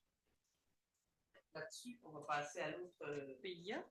Oui, l'autre dossier concernant le PIA pour les mêmes enseignes, justement. Donc, le projet est également assujetti au plan de plantation et d'intégration architecturale, étant donné que nous sommes dans le cœur villageois. Et comme je mentionnais, le mois de mai 2024, la nouvelle implantation, l'enseigne qui avait été demandée à ce moment-là a été refusée. Le requérant a modifié son projet pour mettre l'enseigne à un autre endroit. Et selon le PIA, on accorde beaucoup d'importance à ce que l'enseigne s'harmonise avec le bâtiment principal et les propriétés adjacentes. Le CCU du conseil municipal estime que le projet respecte les objectifs et les critères du PIA. Je ne sais pas si on a vu une image. Peut-être une image ou une. Voilà. Donc, le CCU recommande au conseil d'approuver le présent projet de PIA dans la mesure où certaines conditions sont imposées à l'égard des couleurs. Donc, les membres du conseil ont pris acte de la recommandation du comité. Je propose d'approuver le projet de PIA relatif à l'ajout d'enseignes qui identifie l'établissement commercial, le tout conditionnellement. Parce que les 2 enseignes sur poteau à l'est du bâtiment, on parle pas de ces grosses enseignes-là, mais les petites, sont posées sur le même type de structure, soit précisément sur 2 poteaux chacune, et que la couleur des poteaux soit bleu foncé, le même bleu qu'on voit dans l'annonce la plus importante, soit Pantone 433C. Et c'est les couleurs qui apparaissaient sur les plans qui ont été soumis à la municipalité. De plus, la couleur jaune de l'enseigne sur ça, celle qui est près du chemin du parc, soit jaune, autre Pantone, 7408C, tel que proposé sur les plans soumis à la municipalité. Donc, l'enseigne sera installée, c'est prochainement aux abords de la 140. Le tout pour le Simon 44 avenue de l'Auberge. Oui, merci beaucoup. Alors, un autre dossier qu'on a à traiter ce soir, c'est la dérogation sur le chemin de dépôt. Donc, j'invite M. Bousquet à nous en faire la présentation. Merci. En fait, c'est encore 2 volets dans ce cas-ci. Il va y avoir une consultation publique dans un premier temps, puis deuxièmement, une décision du Conseil. Donc, la consultation publique à l'égard d'une demande de dérogation mineure présentée par M. Patrice Comtois, 184 chemin de dépôt. Expliquer un peu le dossier. Donc, M. Patrice Comtois, propriétaire actuel, a déposé à la municipalité une demande de dérogation mineure visant à la régularisation de la localisation de son bâtiment principal existant. Jusqu'à présent, une des premières décisions avait été prise le 2 juillet, laquelle refusait la demande de M. Comtois. Après l'adoption de cette résolution, de nouveaux éléments ont été soumis au comité consultatif d'urbanisme et au conseil municipal dans le cadre d'une demande de dérogation mineure. De nouveaux éléments portent sur la planification d'un projet d'agrandissement du bâtiment principal et de l'impossibilité de délivrer le permis de construction dû au fait qu'une construction existante dérogatoire aux normes actuelles, non protégée par des droits acquis et qui n'a pas été régularisée. Donc, considérant que, selon les informations présentées au CCU et au conseil municipal, aucun permis d'agrandissement ne pouvait être délivré tant et aussi longtemps que le bâtiment existant n'aura pas été régularisé. Considérant aussi le CCU et le conseil municipal estiment que le requérant a su démontrer le préjudice sérieux subi par l'application de la réglementation avec les nouveaux éléments qui leur furent présentés. Considérant aussi que cette demande porte sur une décision qui peut faire l'objet d'une demande de dérogation mineure au terme du règlement 363, considérant qu'il n'y a aucun empiètement dans la rive du lac et que la situation est existante depuis 35 ans. Oui. La situation est existante depuis 35 ans et délivrée à l'époque avant 1986. Il y a eu des lettres d'envoyés à des propriétaires voisins et au sujet de la présente demande. Aucun commentaire écrit n'a été reçu à ce jour. Donc, la parole est au public, en salle et sur le web. Est-ce que vous avez des commentaires? Des questions? Non? On n'en voit pas, non. Donc, considérant que le CCU a étudié la demande en fonction des critères applicables, que de la réglementation en vigueur et antérieure, de la propriété visée et des propriétés voisines, le CCU recommande au conseil municipal d'accepter la présente demande de dérogation mineure. Considérant que les membres du conseil ont pris acte de la recommandation du comité, je propose d'accepter la présente demande de dérogation mineure afin que la localisation actuelle du bâtiment principal existant soit régularisée, soit plus précisément que la distance minimale applicable entre le bâtiment principal existant et le lac Beaucourt soit réduite à 15,5 mètres, alors que l'annexe 3 du règlement 951 de zonage et de lotissement exige une distance de 20 mètres. La différence est de 4,5 mètres. Le tout pour la propriété située au 184 chemin dépôt. Et de faire parvenir la présente résolution à M. Patrice Comtois. Voilà. Un gros dossier de régler. Merci beaucoup. Alors, on a un PIA présenté par Mme Jamelin. Oui, merci. Donc, on parle maintenant pour les 2 prochains points d'un PIA, donc, qui est un plan d'implantation et d'intégration architecturale. Et suivant le règlement numéro 955, ce gros document a plusieurs catégories au niveau des PIA. Tout à l'heure, pour l'Estrimont, on a vu qu'on parlait du secteur villageois, du cœur villageois. Donc là, ce PIA-là, qui est sur le 13e rang, concerne finalement la vue panoramique du 13e rang pour s'assurer de préserver le caractère ouvert des prairies et des vues d'intérêt vers le Mont-en-Feu. C'est pour ça qu'il y a un PIA pour cette demande. La requérante, Mme Suzanne Benoît, souhaite agrandir un garage qui existe sur sa propriété au 2416 du 13e rang. Donc, les travaux d'agrandissement sont situés à au moins 30 mètres de l'emprise de la rue du 13e rang. Il n'y a pas de vue sur le Mont-en-Feu à partir de sa propriété à cause de la présence d'un milieu majoritairement boisé. Le projet d'agrandissement prévoit l'utilisation de matériaux et de revêtements extérieurs identiques à ceux de la résidence et du garage existant. Le CCU, donc le Comité consultatif d'urbanisme et le Conseil municipal ont étudié la demande en fonction des critères et des objectifs du PIA que je viens de mentionner pour la propriété concernée sur les vues et les projets de construction. Et le CCU, le Conseil municipal, estime que le projet respecte les objectifs et les critères du PIA et le CCU recommande au Conseil municipal d'approuver le présent projet de PIA.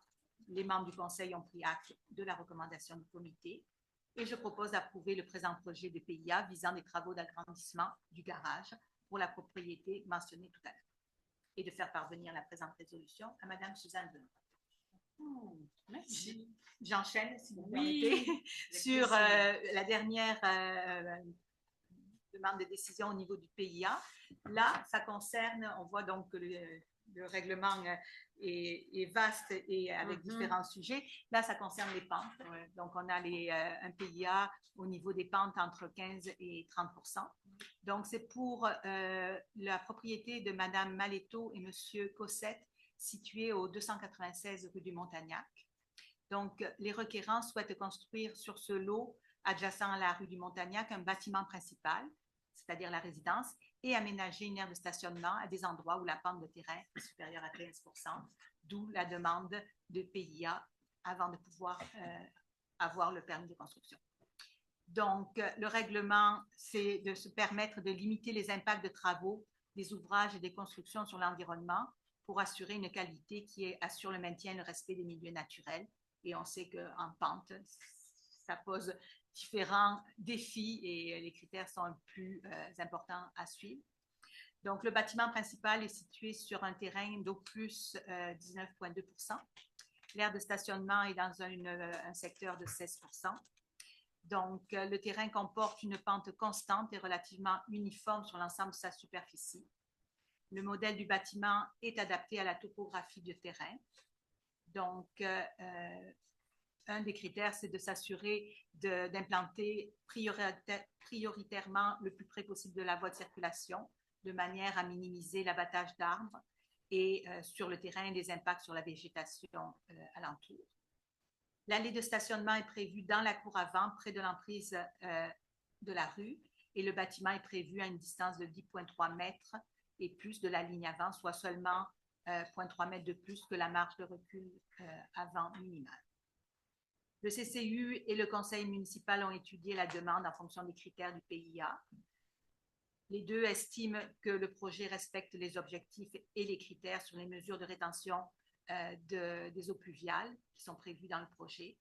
Et le CCU recommande au Conseil municipal d'approuver le présent projet à la condition d'exiger aux requérants des mesures de gestion des eaux pluviales.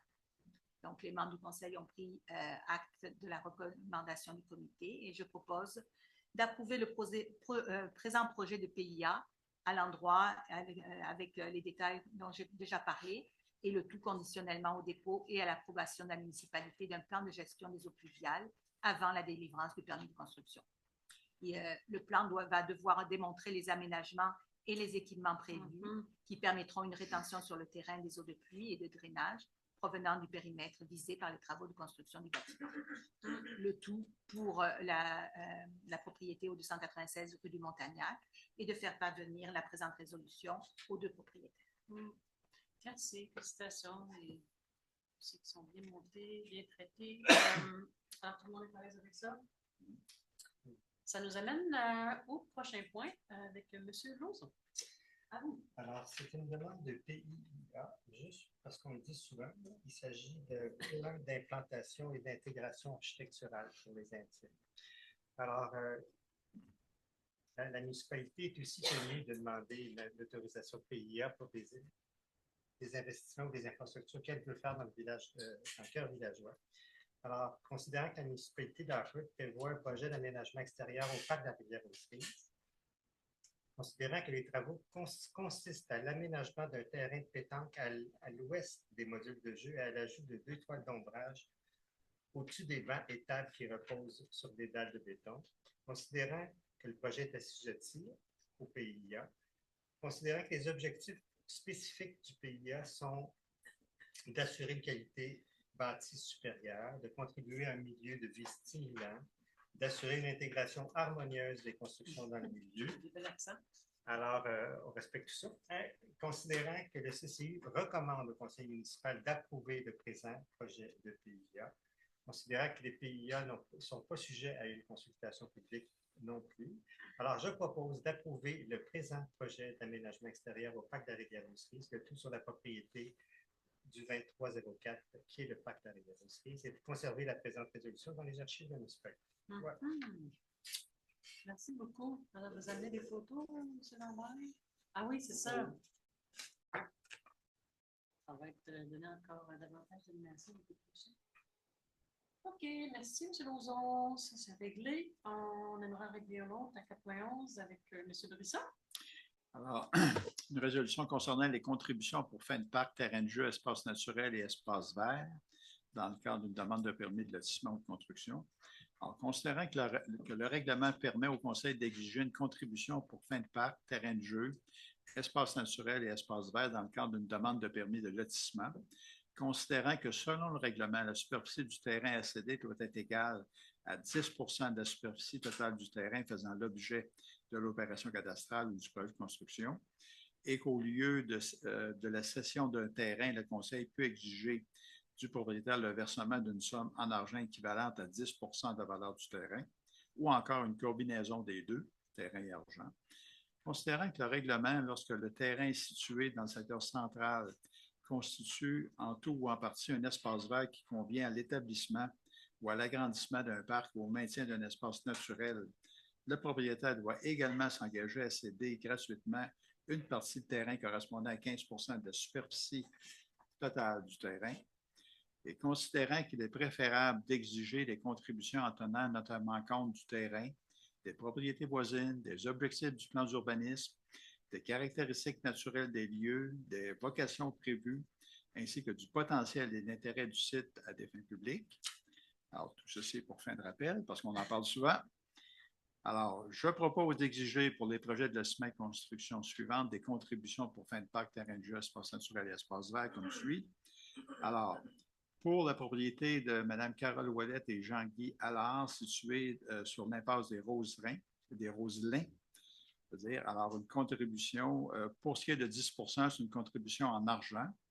Par contre, ce sera 5 pour un montant de 10 732 $, considérant que le premier 5 avait déjà été payé lors d'une opération cadastrale précédente.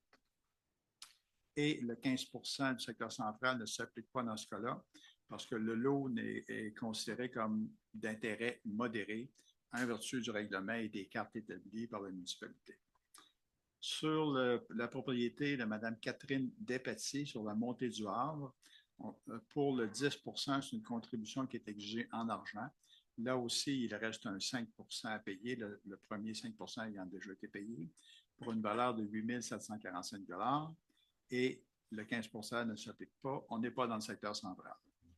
Et enfin, pour la propriété de Émilie Beaulac et Jasmin Bouchard sur la rue des Daguets, là aussi, on parle d'une contribution exigée en argent et le 10 doit être exigé en totalité. Il n'y a pas eu d'opération précédemment, pour un total de 23 118,60 $.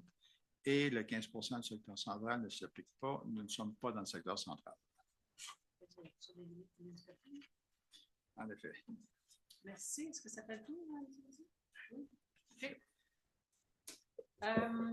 Donc, on a une prochaine résolution à prendre qui va être présentée par M. Bousquet d'abord. Oui, bien, merci. La résolution vise à un appui pour la révision des lignes directrices pour la valorisation des sols contaminés du ministère de l'Environnement. Donc, considérant qu'en vertu des lignes directrices pour la valorisation des sols contaminés du ministère de l'Environnement, de la lutte contre le changement climatique, de la faune et des parcs, publié en décembre 2023, il y a eu des précisions sur les options de gestion des sols présentant des teneurs naturelles en métaux et métalloïdes dépassant les critères applicables. Je vais vous faire grâce de tous les types de sols, les types A, type B, type C, ça va ça. On va sauter par-dessus. Je pense que c'est pas ça qui va être important pour vous autres. C'est s'il est établi, en utilisant les procédures qui visent les différents niveaux de sol, procédure décrite, les lignes directrices sur l'évaluation des teneurs de fonds naturels dans les sols, de la concentration naturelle, par exemple, de métal ou de métalloïdes dans le sol est supérieure aux critères d'usage applicables au terrain, où il est prévu de valoriser ce sol. La valorisation sera envisageable uniquement s'il s'agit de terrain d'origine. Un terrain d'origine, ça veut dire terrain qui n'a pas été modifié, c'est à la base. Considérant qu'importe si la concentration, selon les critères du ministère, soit d'origine naturelle ou anthropique, le ministère considère que les sols doivent maintenant être gérés comme des sols contaminés. Vous pouvez imaginer que ça a comme implication. Une telle application implique que les municipalités implique pour les municipalités une hausse significative des coûts des travaux afin de déposer de ces sols d'origine naturelle, dits contaminés, à des sites autorisés par le ministère. Aussi, cette directive entraîne l'émission de grandes quantités de gaz à effet de serre causées par le transport des sols naturels, s'inscrivant en complète opposition aux efforts actuellement déployés afin de ralentir le réchauffement planétaire et, par conséquent, les changements climatiques. Considérant le fardeau fiscal des municipalités, que le fardeau municipal des municipalités ne cesse de s'accroître, que les municipalités locales sont assujetties aux décisions du ministère, considérant que les critères émis pour les lignes directrices pour la valorisation des sols contaminés du ministère ne sont pas raisonnables et ne tiennent pas compte ni des matières qui se trouvent dans les sols de façon naturelle, dans les différentes régions, ni les besoins et des capacités financières des municipalités, je propose de demander formellement au ministère de l'Environnement, de la lutte contre les changements climatiques, de la faune et des parcs, une révision des lignes directrices pour la valorisation des sols contaminés, une modification des critères du guide d'intervention, protection des sols et réhabilitation des terrains contaminés, et d'assouplir les lignes directrices sur l'évaluation des teneurs de fonds naturels dans les sols afin que les critères des sols avec des concentrations élevées puissent être évalués différemment s'ils sont d'origine naturelle ou de minimalement reconnaître comme critères génériques de teneur les résultats des essais réalisés en 2023 par les municipalités, et de transmettre la présente résolution aux instances suivantes, soit au ministère de l'Environnement, de la lutte contre les changements climatiques, au député d'Offord, M. Gilles Bélanger, à la MRC Nempramagog, à la Fédération des municipalités du Québec, à l'Union des municipalités du Québec et aux municipalités de la province de Québec. Voilà. Merci. Oui, donc, Mme Blais, demandez le vote. Est-ce que vous avez l'intervention à faire? Oui, mais pour ma part, je vote contre la résolution parce que le ministère de l'Environnement, de la lutte contre les changements climatiques, de la faune et des parcs a élaboré des lignes directrices qui encadrent des projets de valorisation des sols excavés qui présentent certaines concentrations de contamination sur les plages qu'on parle A, B et B. Ce qui importe, ce n'est pas le contaminant en soi, mais bien sa concentration dans le sol, C'est ça qui est important, et non le fait que le contaminant soit d'origine naturelle ou anthropique, c'est-à-dire qui a été fait par l'être humain suite à un processus qui a eu lieu par l'être humain. Par exemple, supposons qu'on a de la concentration de façon naturelle en arsenic, par exemple, dans le sol, que cette concentration-là provienne d'une activité, exemple, d'extraction de l'or, comme ça arrive fréquemment, ou qu'elle provienne naturellement, qu'elle soit dans le sol parce qu'elle est là. Ce qui est important, c'est que si la concentration est trop importante, on doit traiter ce sol-là comme étant un sol contaminé. Donc, c'est pour ça que je vote contre la résolution. Merci. Donc, est-ce qu'il y a d'autres personnes qui souhaitent voter contre? Donc, c'est une proposition de M. Bousquet. Est-ce que la résolution est secondée? Moi, je vais voter pour, parce que justement, quand on déplace des sols qui sont naturellement sur place, on peut normalement les remettre à la même place sans aller décontaminer le sol pour le remettre à côté des sols voisins. C'est le principe de réutiliser sur le site les sols du site. Et c'est ça qu'on avait le droit avant. C'est ça qui va nous amener à énormément de disposer de sols contaminés alors qu'ils le sont naturellement et qu'on les laisserait sur place. C'est plus permis que ce l'était avant. Et ça va nous amener des coûts de transport et surtout des contaminations très élevées. Que ce soit dans des réserves indiennes ou ailleurs, ces sols-là serait peut-être mieux de rester sur place que d'être déplacés et d'être décontaminés. Je ne sais pas si c'est clair. Pour moi, c'est comme ça que je l'ai compris, puis j'appuie donc la résolution. Voilà, à la fin. Est-ce que c'est clair? Ah oui, en fait, c'est tellement complet comme... Monsieur Fasson, c'est pour? Pas d'intervention. Pour, oui, en faveur. Moi, je vais voter contre. J'avoue que je trouve ça bien complexe. Ce n'est pas du tout ma zone de confort, mais je dois voter. Donc, je pense que comme l'a expliqué Mme Blais, je trouvais que ça avait du sens et effectivement, le ministère l'a étudié. Je comprends aussi que ça a des coûts pour les municipalités, mais au niveau environnement, c'est quelque chose à voir. Encore une fois, la balance est bien difficile, mais je vote contre. Merci. Alors, passons maintenant à un contrat à donner ce soir. Donc, M. Lauzon, celui qui a fait la proposition. Oui, alors il s'agit d'un contrat pour pompage, transport et valorisation des boues de fosses septiques. Il s'agit essentiellement de donner un contrat que la municipalité fait pour disposer de ces boues et qui va être facturé à tous ceux qui ont des boues qui sont collectées chez eux. Donc, c'est essentiellement pour la municipalité une opération d'énénâtre qui n'a pas d'impact budgétaire. Alors, je vais vous dire ça. Considérant que la municipalité désire conclure un contrat afin d'effectuer le pompage, le transport et la valorisation des boues de fosses septiques, considérant que le contrat a une durée de 2 ans avec une année d'option, considérant que les entreprises suivantes ont soumissionné, vous avez ça au tableau, Sanivac et Enviro5 Incorporé, considérant que l'entreprise Sanivac est la plus bas soumissionnaire, très proche de l'autre, on voit bien qu'on parle d'un montant de 61 428,38 comparé à l'autre qui est 150 $ près. Alors, je propose de conclure un contrat avec l'entreprise Sanivac pour effectuer ces travaux. À cette fin, le Conseil autorise une dépense de 61 428,38, toutes taxes incluses pour l'année 2025. Et à partir de 2026, les prix unitaires seront indexés selon l'article. Et ensuite, je propose aussi de désigner les inspecteurs en bâtiment chargés de projet ou en leur absence la coordonnatrice du service d'environnement, permis et inspection, et d'autoriser comme chargé de projet ou du contrat, là, ça va être plus clair, et d'autoriser la mairesse ou en son absence la mairesse suppléante et la greffière à signer tout document relatif à la présence. C'est beaucoup. Alors, ce contrat étant donné, on y va avec donc 4 résolutions, 4 propositions ce soir. La première, c'est pour une conclusion d'une entente de travaux municipaux. Donc, à vous aussi, je pense que c'est vous, M. Lauzon, qui en fait la présentation.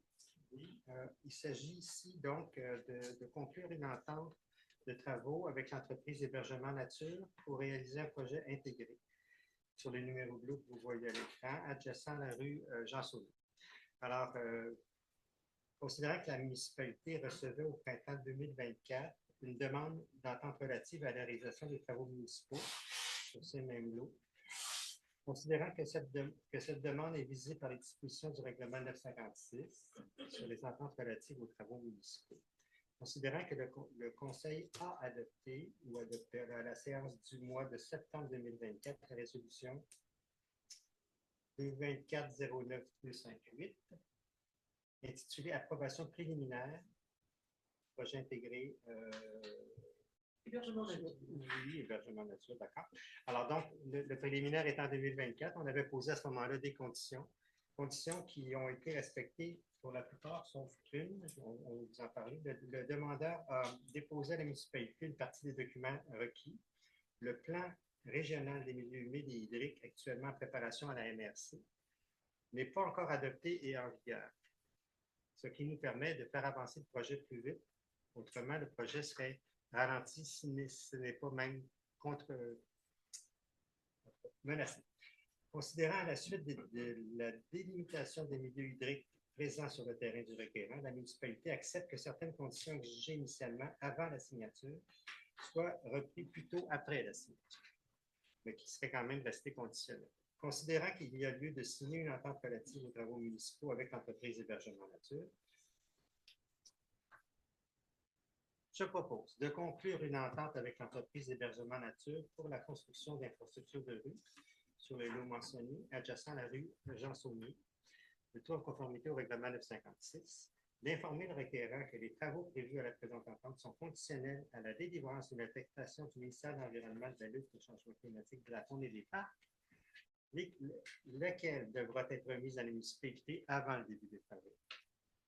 Je propose aussi d'autoriser la mairesse ou en son absence la mairesse suppléante et la greffière à signer tout document relatif à la présente.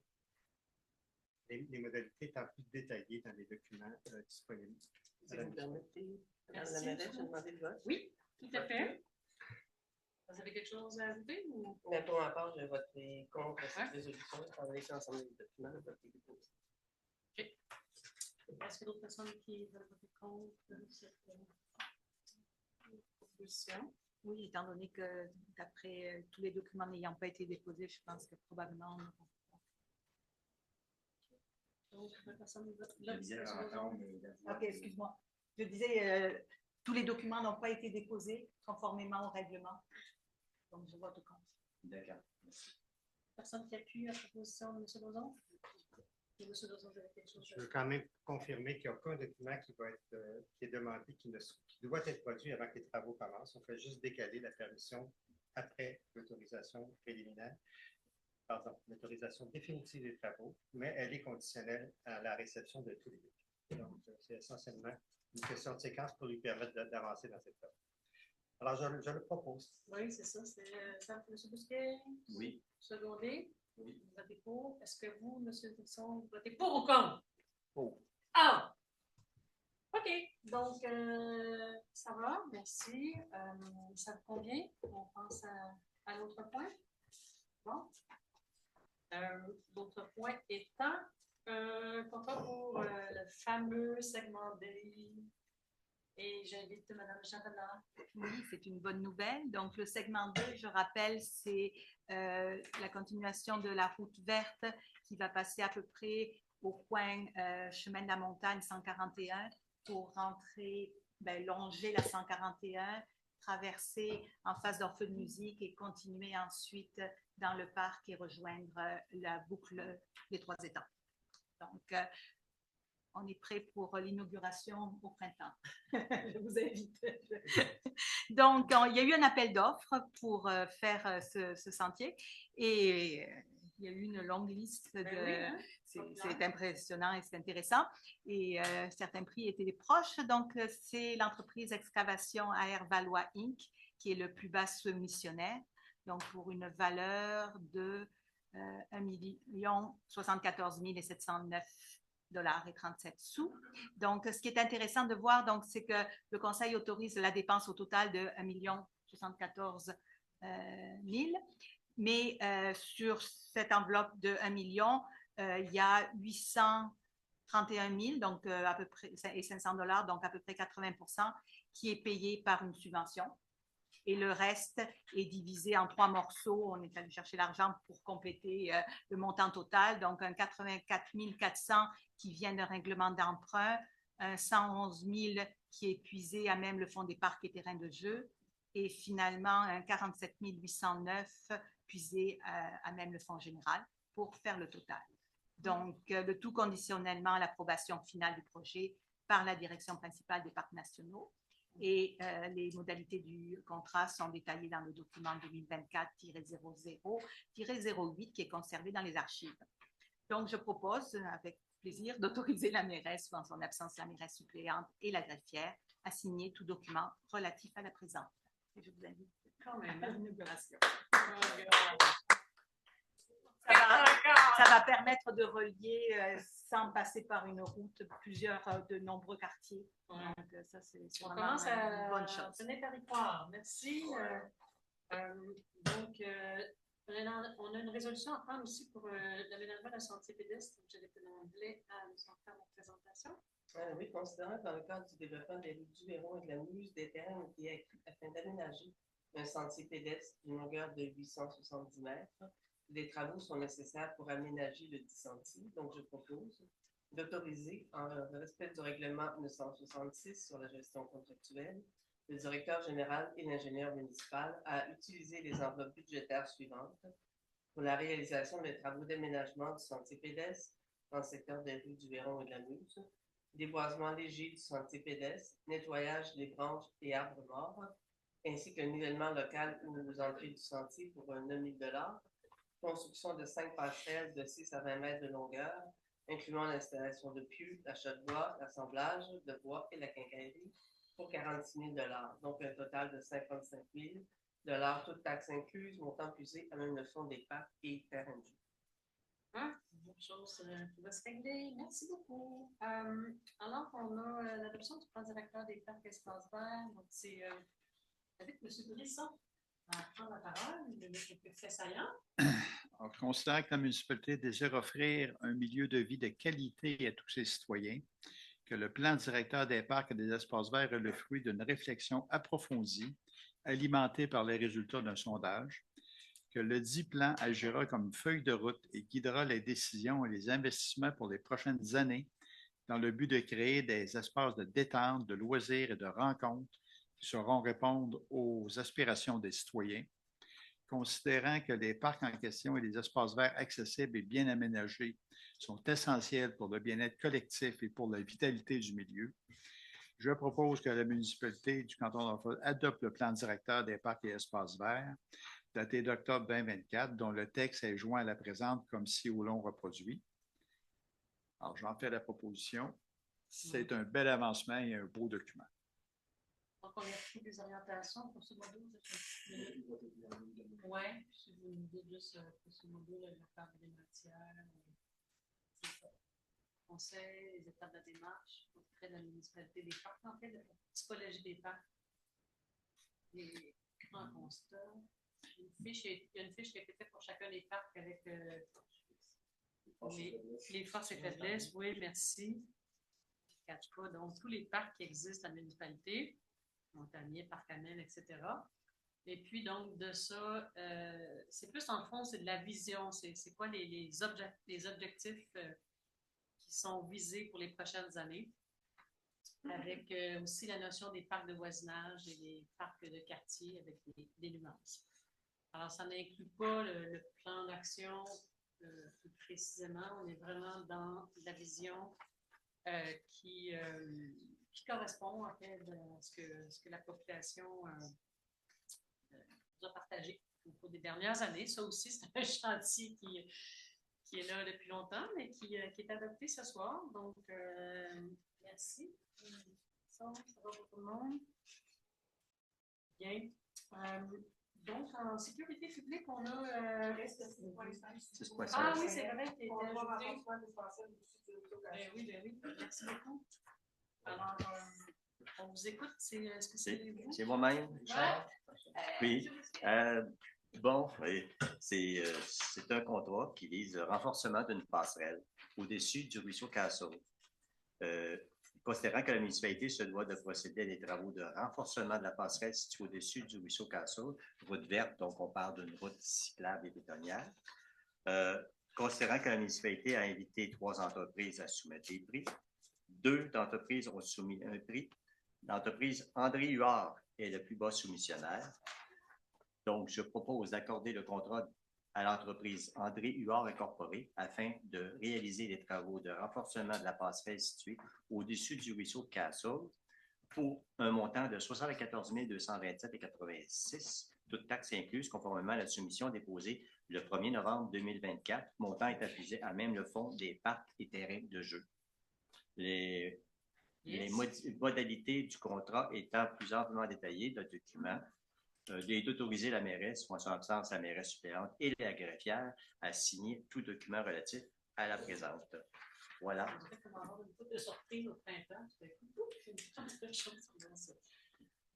Merci, M. Bisquet. On améliore le réseau cycliste. Oui, concrètement, les gestes concrets. Merci. Alors, on a 3. Donc, M. Bisquet, c'est encore. Bien oui, je suis encore choyé. En fait, je vais proposer, Mme la mairesse, étant donné que ces les points suivants, 7.1, 7.2, 7.3, visent la même chose, soit la fin d'une entente, si vous permettez, je vais les regrouper, que ce soit moins répétitif. Donc, qu'est-ce que ça vise? Ça vise la mise fin aux ententes intermunicipales de réciprocité relative à l'établissement d'une assistance mutuelle pour le combat des incendies avec les villes de Sherbrooke, avec la sûreté, avec le service de sécurité incendie de la municipalité d'Eastman, ainsi qu'avec la Régie intermunicipale de protection contre l'incendie de Valcourt. Considérant que des ententes intermunicipales de réciprocité relatives à l'établissement d'une assistance mutuelle pour le combat d'incendie est intervenue entre les municipalités du canton d'Offord et les villes de Sherbrooke, Valcourt et la municipalité d'Eastman en 2021-2022, considérant que l'entente a pour objet de prévoir un service d'entraide en matière d'intervention incendie en respect des objectifs d'optimisation des interventions fixés par le schéma de couverture de risque incendie de la MRC de Magog.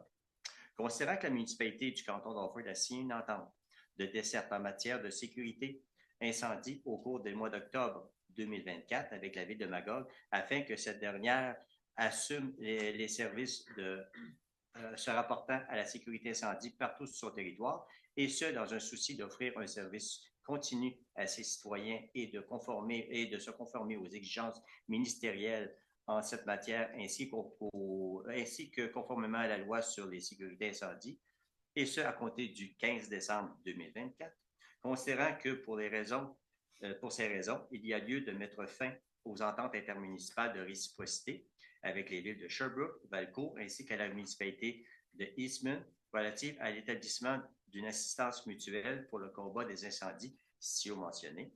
Je propose d'aviser les villes de Sherbrooke, Valcourt, ainsi que la municipalité d'Eastman, que la municipalité du canton d'Offord désire mettre fin, à compter du 15 décembre 2024, aux ententes intermunicipales de réciprocité relatives à l'établissement d'une assistance mutuelle pour le combat des incendies. Voilà. Oui, merci. On devine que c'est dans le contexte de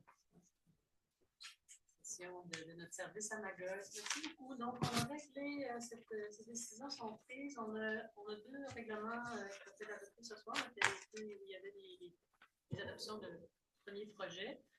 Alors, ce soir, on est chic, non? Là, le 642-1. M. Gauzon a fait une proposition. Pas d'avis de motion, pas de projet de règlement ce soir.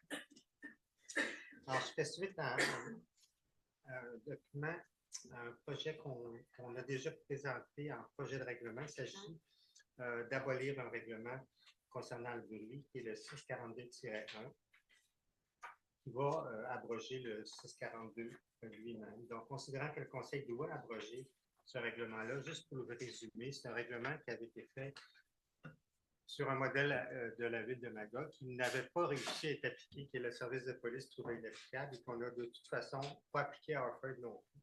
Alors, le service de police nous demande d'enlever un règlement inapplicable. Donc, essentiellement, c'est ça. On a un autre règlement sur les nuisances qui traite du bruit sur lequel d'ailleurs nous reviendrons au cours d'une prochaine séance. En considérant qu'un avis de motion a été donné par M. Brisson à mes côtés, le 7 octobre 2024, pour adopter ce projet de règlement-là, considérant que le projet de règlement a été déposé à la séance ordinaire du 7 octobre, considérant que tous les membres du Conseil déclarent l'avoir lu, je propose d'adopter le règlement 642-1 qui abroge le règlement 642. Merci, ça me fait sourire. Dans le fond, on a un règlement, oui, le projet de règlement, donc concernant la rémunération pour le personnel électoral, hein, vous savez qu'il y a des élections qui s'en viennent les dimanches de décembre, je n'en ai pas parlé tantôt, mais donc ça s'en vient. Puis donc pour la rémunération du personnel, j'invite Mme Blais à présenter utiliser bientôt ce règlement-là. Le Conseil municipal peut fixer une rémunération supérieure à celle déterminée par le règlement sur les rémunérations payables lors d'élections et de référendums municipaux. Il y a lieu de majorer la rémunération payable au personnel électoral ou référendaire municipal afin notamment de faciliter le recrutement lors de ces divers événements-là, que j'ai donné l'avis de motion le 7 octobre 2024 et que le projet de règlement est adopté à cette même séance du 7 octobre 2024. Donc, tous les membres du Conseil déclarant avoir lu le présent projet et renoncent à sa lecture, je propose d'adopter le règlement numéro 983 concernant la rémunération du personnel électoral et abrogeant le règlement 948. Ça va, tout le monde? Chers membres du Conseil, ça fait le tour des décisions que nous avions à prendre. Donc, avant de prendre une proposition de la veille de la séance, il y a une période de questions, peut-être moins populaire que la première, mais tout aussi importante. Donc, vous pouvez venir en avant. Bonjour, François Gravel, rang 13. 7.1, 7.2, 7.3. On peut penser que vu que la municipalité n'a plus de service d'incendie, ça va être avec la Magog qui va faire une demande d'entraide avec d'autres municipalités, probablement. Bien, effectivement, les élus, on a eu la même réflexion la semaine dernière devant ça. On peut penser que ça va être ça qui va se passer, qu'il y ait des... OK. Puis, il y a une question peut-être qui est hors norme. Admettons, dans le cas de l'expropriation du terrain qui est en question, si le monsieur conteste en cours, ça rallonge-tu les délais encore? On va s'organiser pour que ça se passe. Ça peut être possible. Oui. Oui. Ça fait partie des risques, monsieur, mais effectivement. L'expérience qui parle, oui. Par rapport au règlement ou la politique de réhabilitation des sols contaminés, c'est compliqué hein, comme domaine, là, la contamination des sols. J'imagine que vous avez fait appel à une firme ou à des spécialistes dans ce domaine-là pour faire une opinion ou pas? Une firme pour avoir une opinion? Non. Parce que dans la démarche, il y a une association qui s'appelle Réseau Environnement. Et donc, ce sont des regroupements de spécialistes, un organisme non lucratif, et ils font des représentations auprès du ministère de l'Environnement sur différents domaines, eau, air, sol. Et ils ont souvent déposé des mémoires. Et lorsqu'il y a des spécialistes qui réunissent, qui disent que des aspects questionnables de réglementation, ils documentent et ils déposent des mémoires auprès du ministère. Le Réseau Environnement sur la rue Jean-Talon à Montréal. Donc, ils ont un groupe sur les sols, sur la contamination des sols, et ce sont des spécialistes de différents horizons qui forment des comités et qui étudient des politiques ou les règlements qui sont proposés par le ministère et qui vont les critiquer, mais de façon professionnelle, avec des gens qui sont spécialisés dans le domaine, avec les pour et les contre de chaque chose. Dans le cas de la contamination des sols avec les métaux, ce qui est difficile, c'est que ce n'est pas tellement la concentration. Oui, il faut mesurer les concentrations, mais c'est le risque qui est important, c'est la toxicité. Donc, est-ce que les métaux qui sont là, ils sont bioassimilables ou pas? C'est très différent. Si on a du mercure dans un sol versus du méthylmercure, ce n'est pas du tout pareil. Alors, il faut voir si le règlement, ou la politique plutôt, tient compte de ces différences-là et a une ouverture vers les analyses de risque. Autrement dit, si on excave un sol puis qu'on le remet en place, est-ce qu'il y a un risque d'exposition? La concentration, c'est une chose, mais s'il n'y a pas de risque d'exposition, alors il faut faire valoir au ministère qui devrait accepter, je ne sais pas si c'est ça qu'ils ont fait, là, mais les études de risque pour démontrer qu'un sol naturellement contaminé qui est bougé là, par des travaux, est-ce qu'il présente un risque ou pas? Ça, c'est bien plus important que la concentration elle-même. Puis c'est bon pour l'arsenic, pour les produits pétroliers ou toutes sortes de choses. Fait que... Ben oui, allez-y. On y va ouvertement. C'est déjà un peu quand même prévu au niveau de la classification là, des contaminants. Cependant, ce n'est pas uniquement le sol qui est pris et remis sur place. C'est que des fois, le sol contaminé, est-ce qu'on doit le traiter comme un sol contaminé? Oui. Et puis lorsque c'est une contamination naturelle, et le cas échéant, si on rentre dans des places de contamination plus importante, le transporter dans un lieu autorisé pour le traitement, ou si on pourrait le remettre ailleurs, comme si ce n'était pas contaminé, étant donné que c'est une contamination naturelle. C'est là aussi la question. Je suis d'accord avec vous que la question aussi de regarder le risque. Mais c'est aussi regarder un peu, on va regarder sommairement. Au niveau, il y a certains paramètres qui sont analysés quand même là-dessus. Mais en tout cas, si vous voulez un appui ou pas, hein, ça dépend de l'opinion des spécialistes de réseau environnement, et ça vaut peut-être la peine de les consulter. Merci, M. Robert. D'autres interventions? Sinon, ben merci d'avoir votre intérêt à la fin. Donc, je prendrai une proposition pour lever cette séance et dire à la prochaine. Je propose de lever l'Assemblée. Merci beaucoup d'avoir été là. Bonne soirée. Bon retour tout le monde. Merci beaucoup. C'est quoi le premier décembre? Le 2 décembre. Le 2. Hein? Le lendemain des élections. Oui.